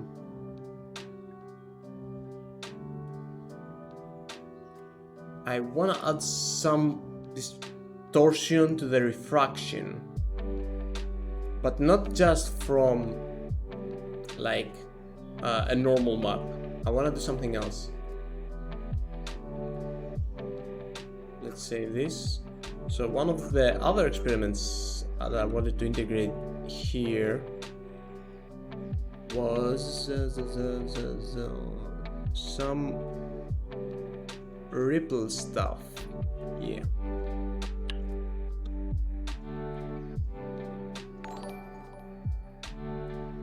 Oh, thanks for the follow, Mr. Gods Greg.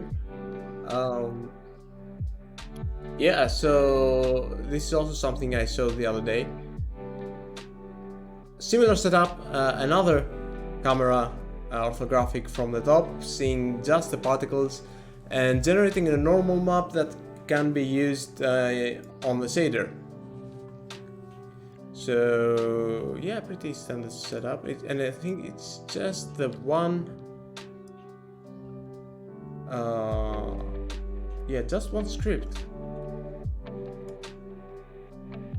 And also I have to open this up for reference. But let's go back here.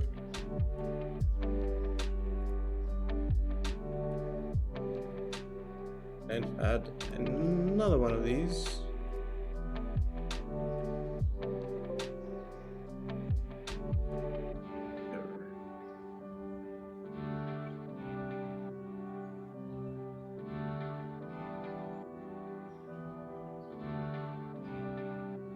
Okay, this is annoying. I'm gonna have to change some names, but for now, I'm not gonna change anything once again.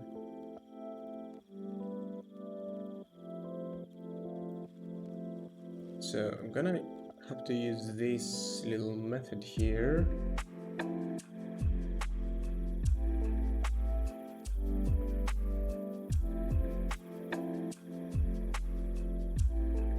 Which should give me a tangent space normal texture using a height map essentially. Texture, yeah. These are the properties that work best for me.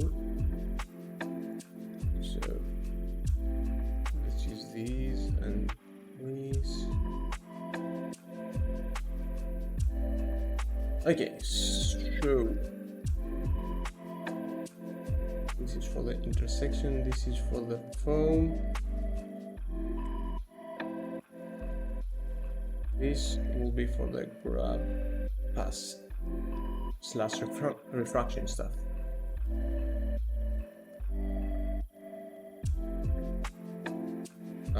This is gonna be ripple UV. Also gonna need to pass all that stuff. Yeah, this is gonna get another stream for sure. Okay, just to see, let's try and return this, just to see this working.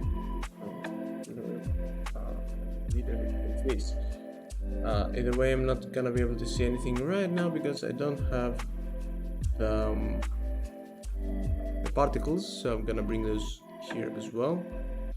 Ripple test.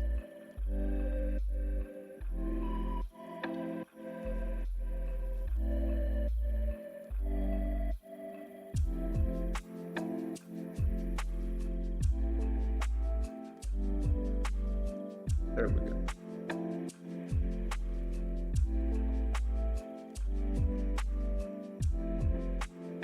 Okay, let's see.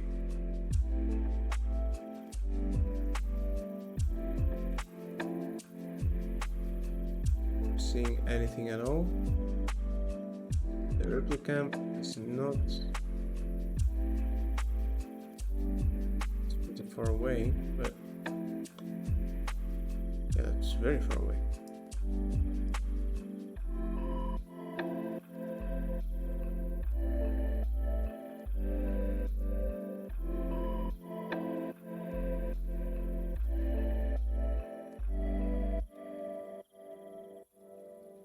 I mean, it's seeing stuff, alright.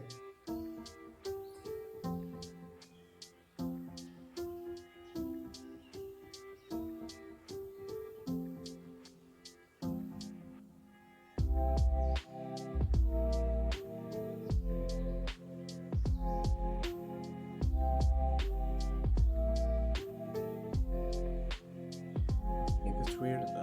Let's see why. Also, oh, let's remove this.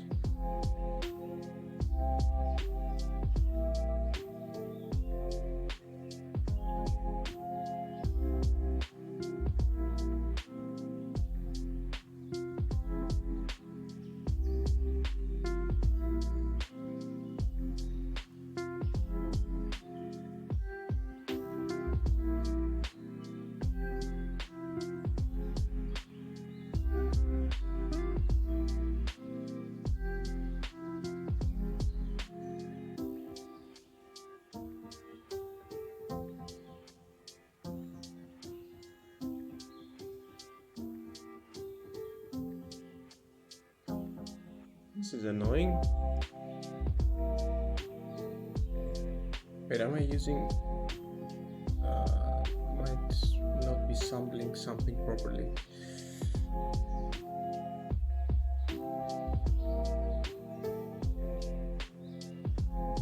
So graphic captions multiplied by 2.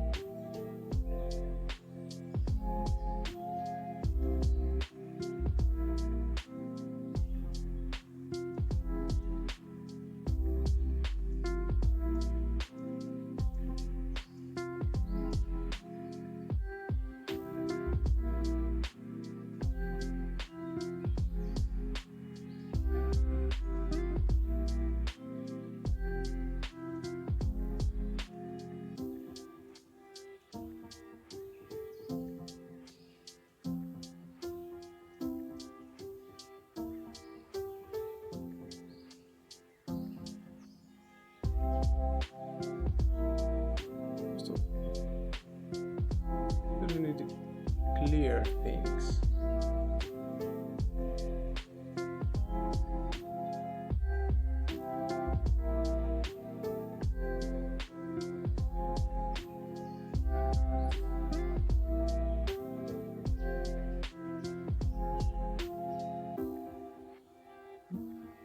Oh, yes, it is what it's seeing. But why?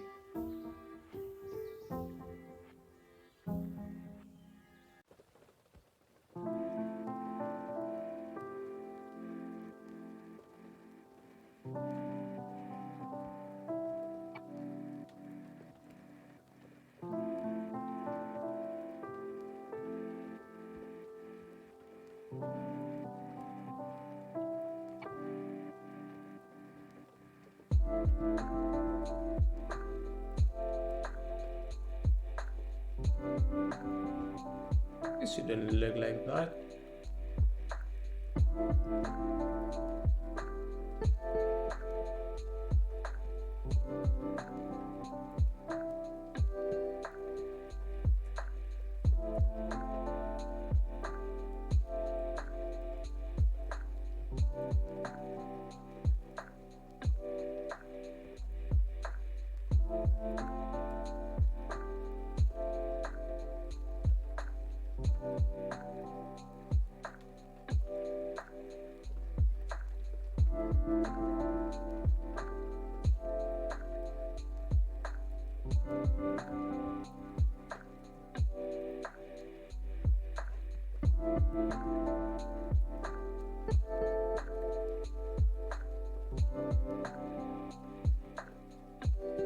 This is annoying because here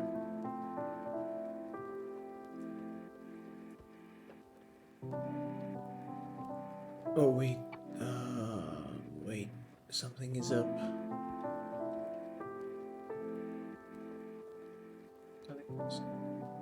water. Oh,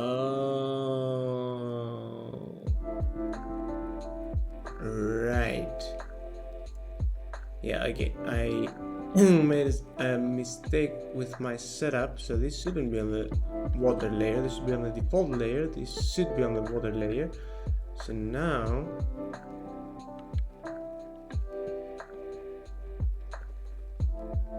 okay, much better.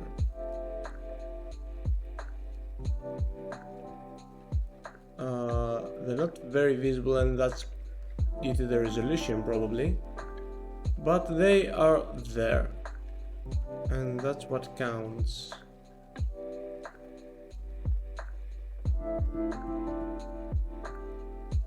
I mean, I can also make them quite bigger.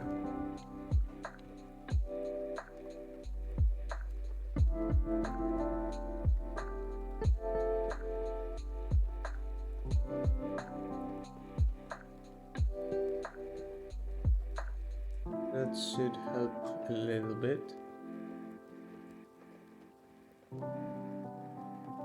Maybe. Okay, I have a normal map now. That's the important thing. So what I wanted to do with this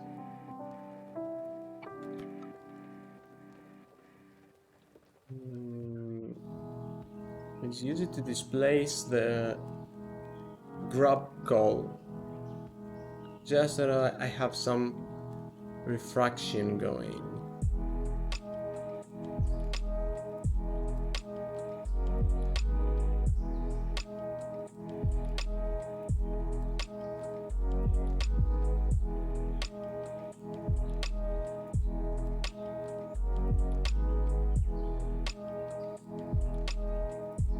Gonna look good though.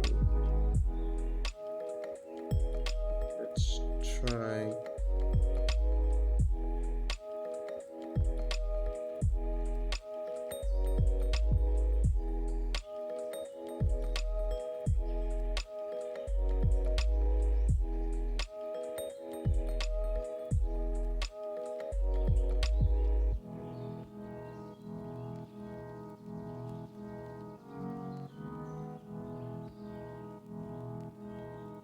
Okay, let's hide those.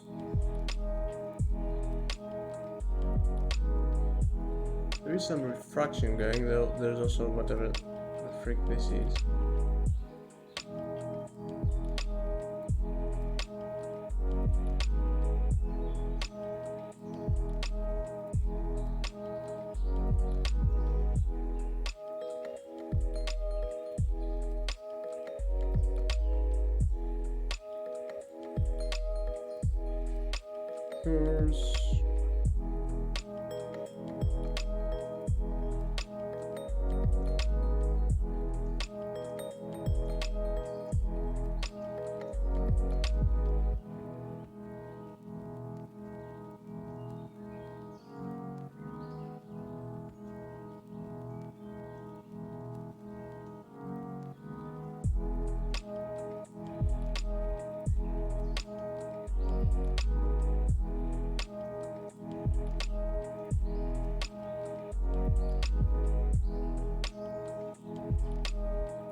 I like the refraction and don't like the rest of the stuff.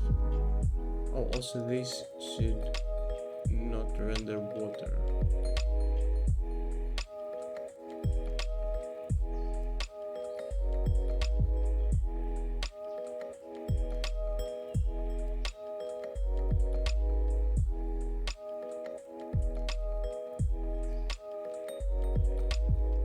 Why is it like that though? I mean, it's just... Okay, if I don't do this...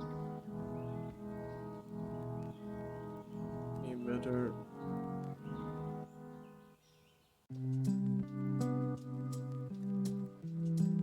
Okay. Yeah, that's refraction enough.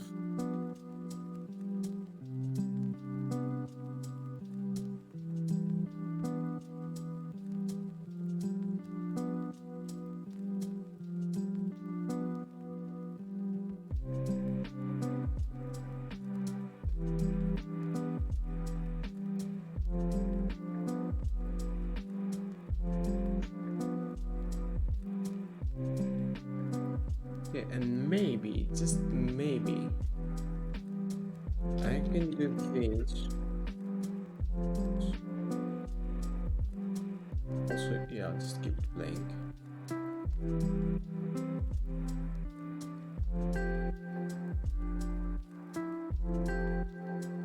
But I don't want it to affect the shading, so that's gonna be a tricky thing. Just want it.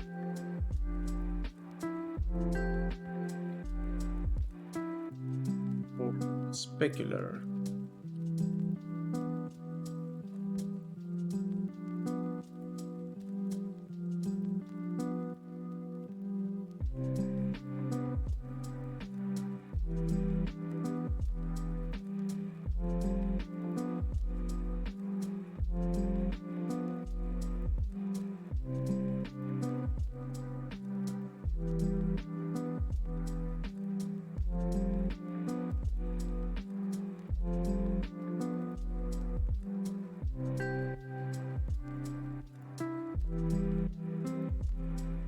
That.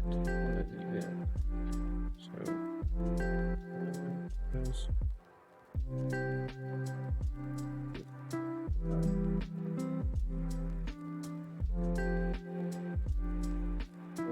thank you. Oh, sorry, normal. Can I do that? Okay, I can do that. Why do I lose the ripples though?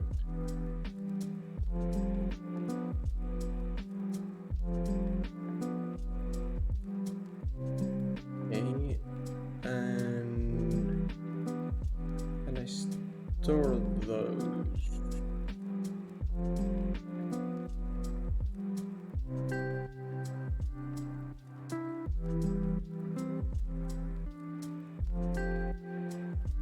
Say all normals. Normals.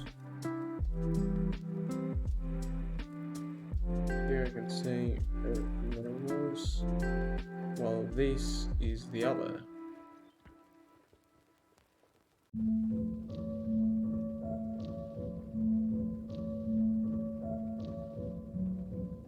Yeah, I think so. I think this works.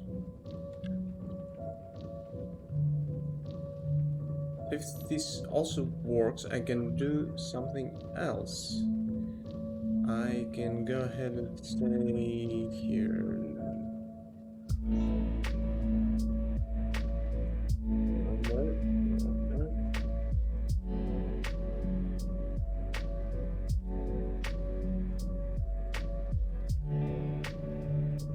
And instead of this, I can say normal.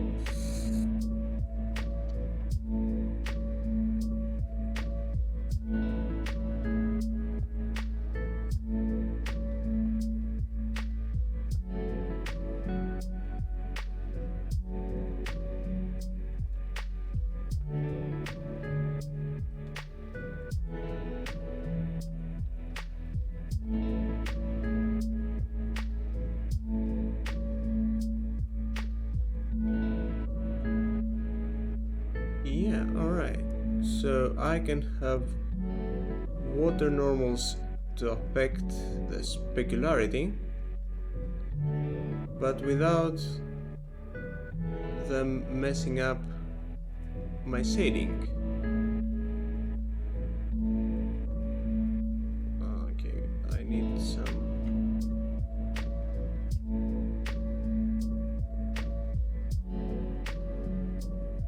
Sure, whatever.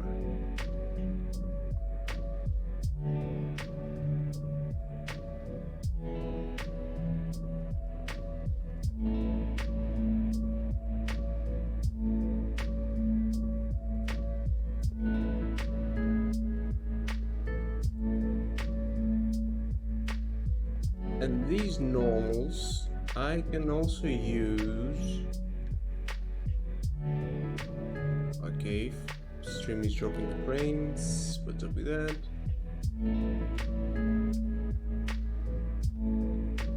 Stop it.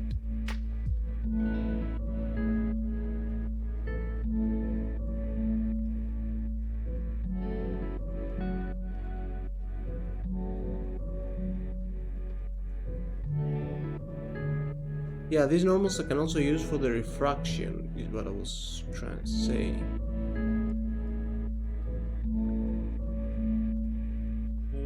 Yeah, alright. Let's...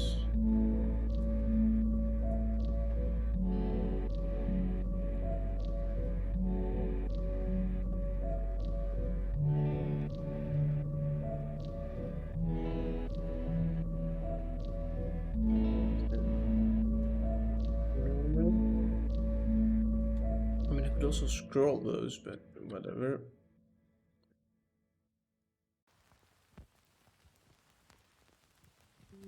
And I can also have a range, like a strength slider for this, for the normal.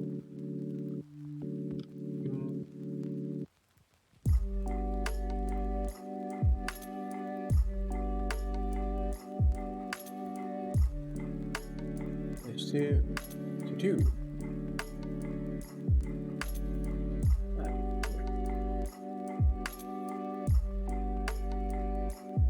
Scale, normal strength. Check and see how it affects the specular highlights. Also, I will do something for the glossiness with the specular highlights. I want to boost them, so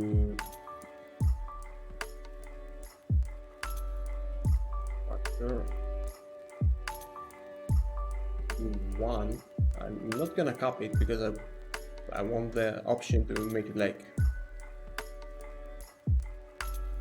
really pop.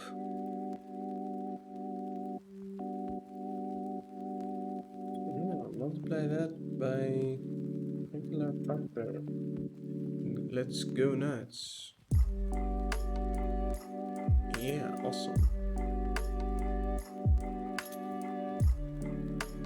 Alright, these are close to the specular highlights that I would want on a water shader. Yeah, these look nice. I like those.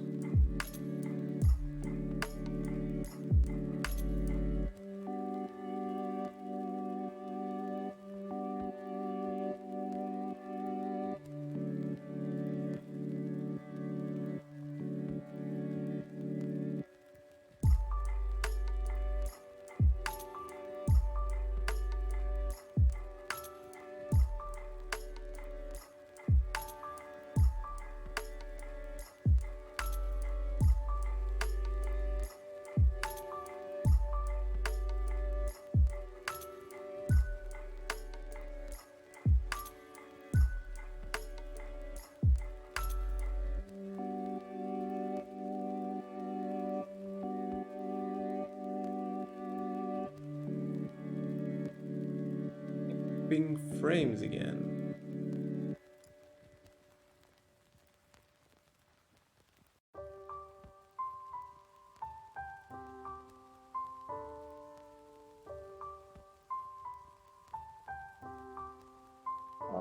We're gonna do the same thing as before, so we'll SD instead, and it's gonna be fixed and multiply by normal SDXY and at some time multiplied by normal SDZW as one does. And also I wanted to try out what would happen if I did a bit of stepping here.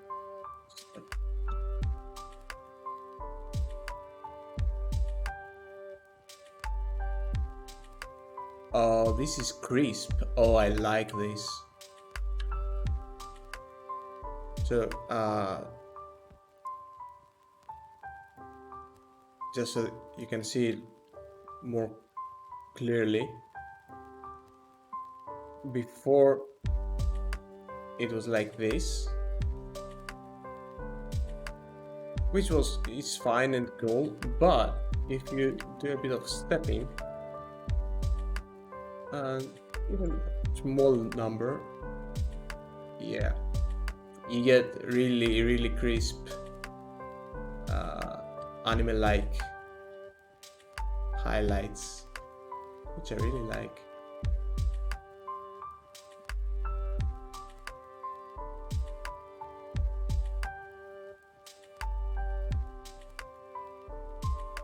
Yeah, I'm gonna try and make all of these optional, so you know you can have these be stepped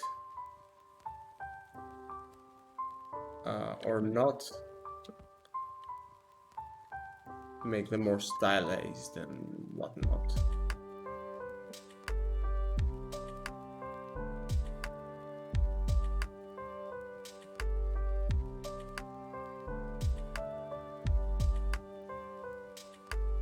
So try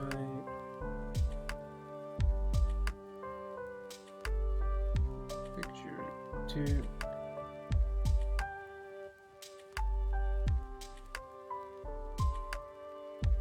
Use a 512 version of this. Baked. Actually, this doesn't look half bad.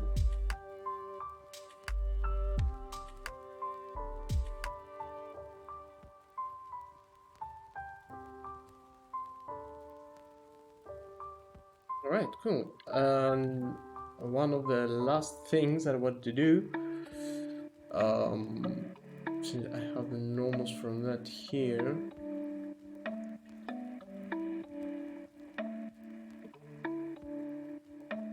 yeah, just let me see that.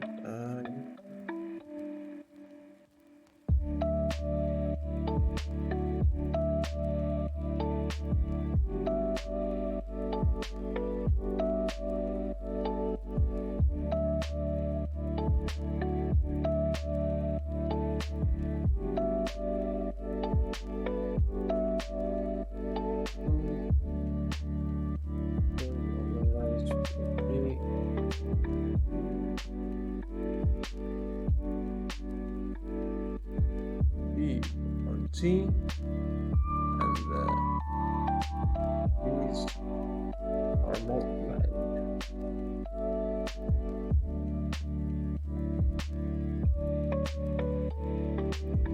Normals should be blend normals, this and this.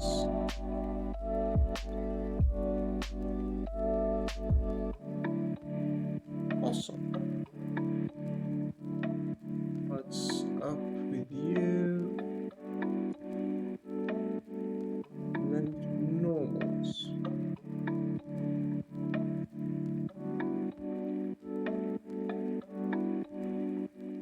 Oh, okay, yeah. Well, chill. Alright, chill, just chill. Oh, wait, I did the wrong thing. So this should be this.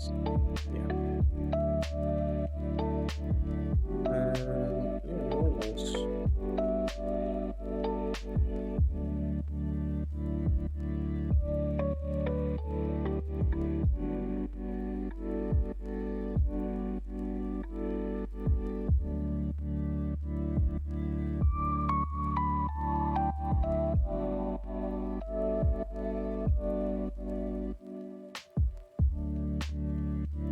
Okay, when it's chill, I think it's nice.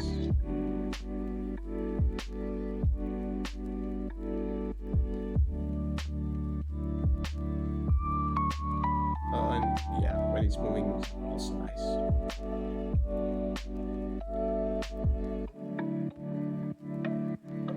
I don't think. Oh, maybe it's because this is also. Yeah, this kind of makes it better, I guess.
I think this looks cool.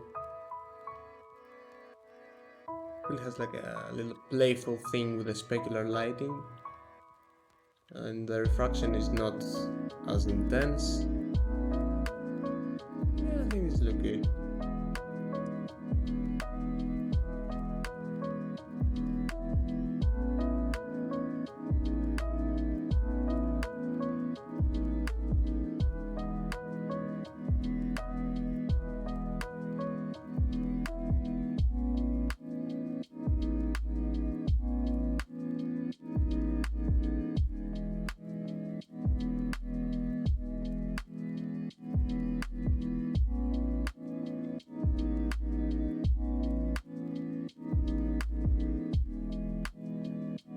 Still reacting to lighting and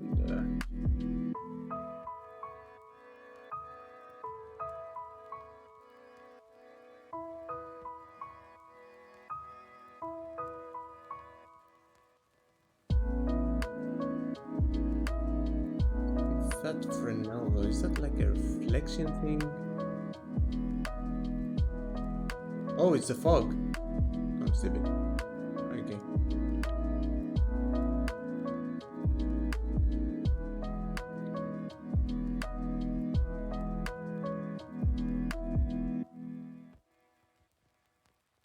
Alright, okay, I think I am quite happy with this progress.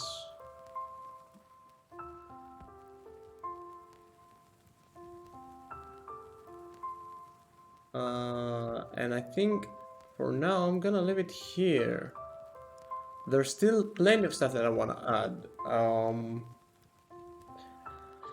Mostly I want to make something better with reflections, so maybe also make some sort of better planar reflection solution for this.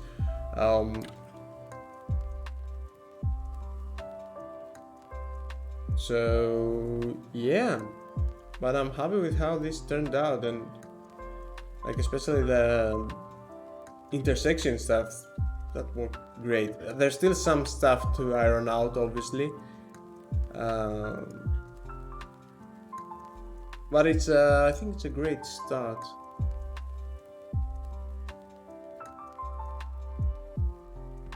And yeah, hopefully I'll make some cool stylized scenes with this.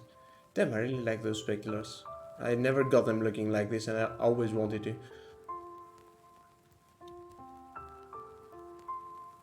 Awesome. Okay, yeah, I think I'm gonna take off and maybe grab something to eat. And yeah, I think I will. Oh, freaking hell. Okay, I lost all of my changes because it creates a material instance. God damn it. Okay. Wait. Before I leave, because I am going to forget it. Replicon. Yeah, see, Messmat, don't make material, make served material, please.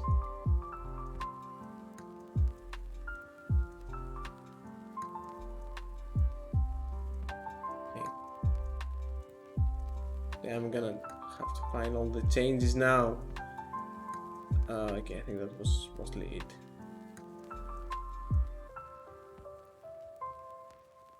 Okay, yeah, alright, I'm gonna leave it here.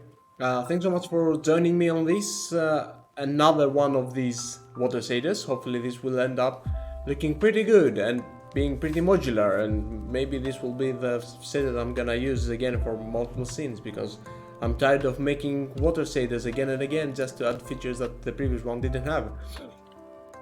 So yeah.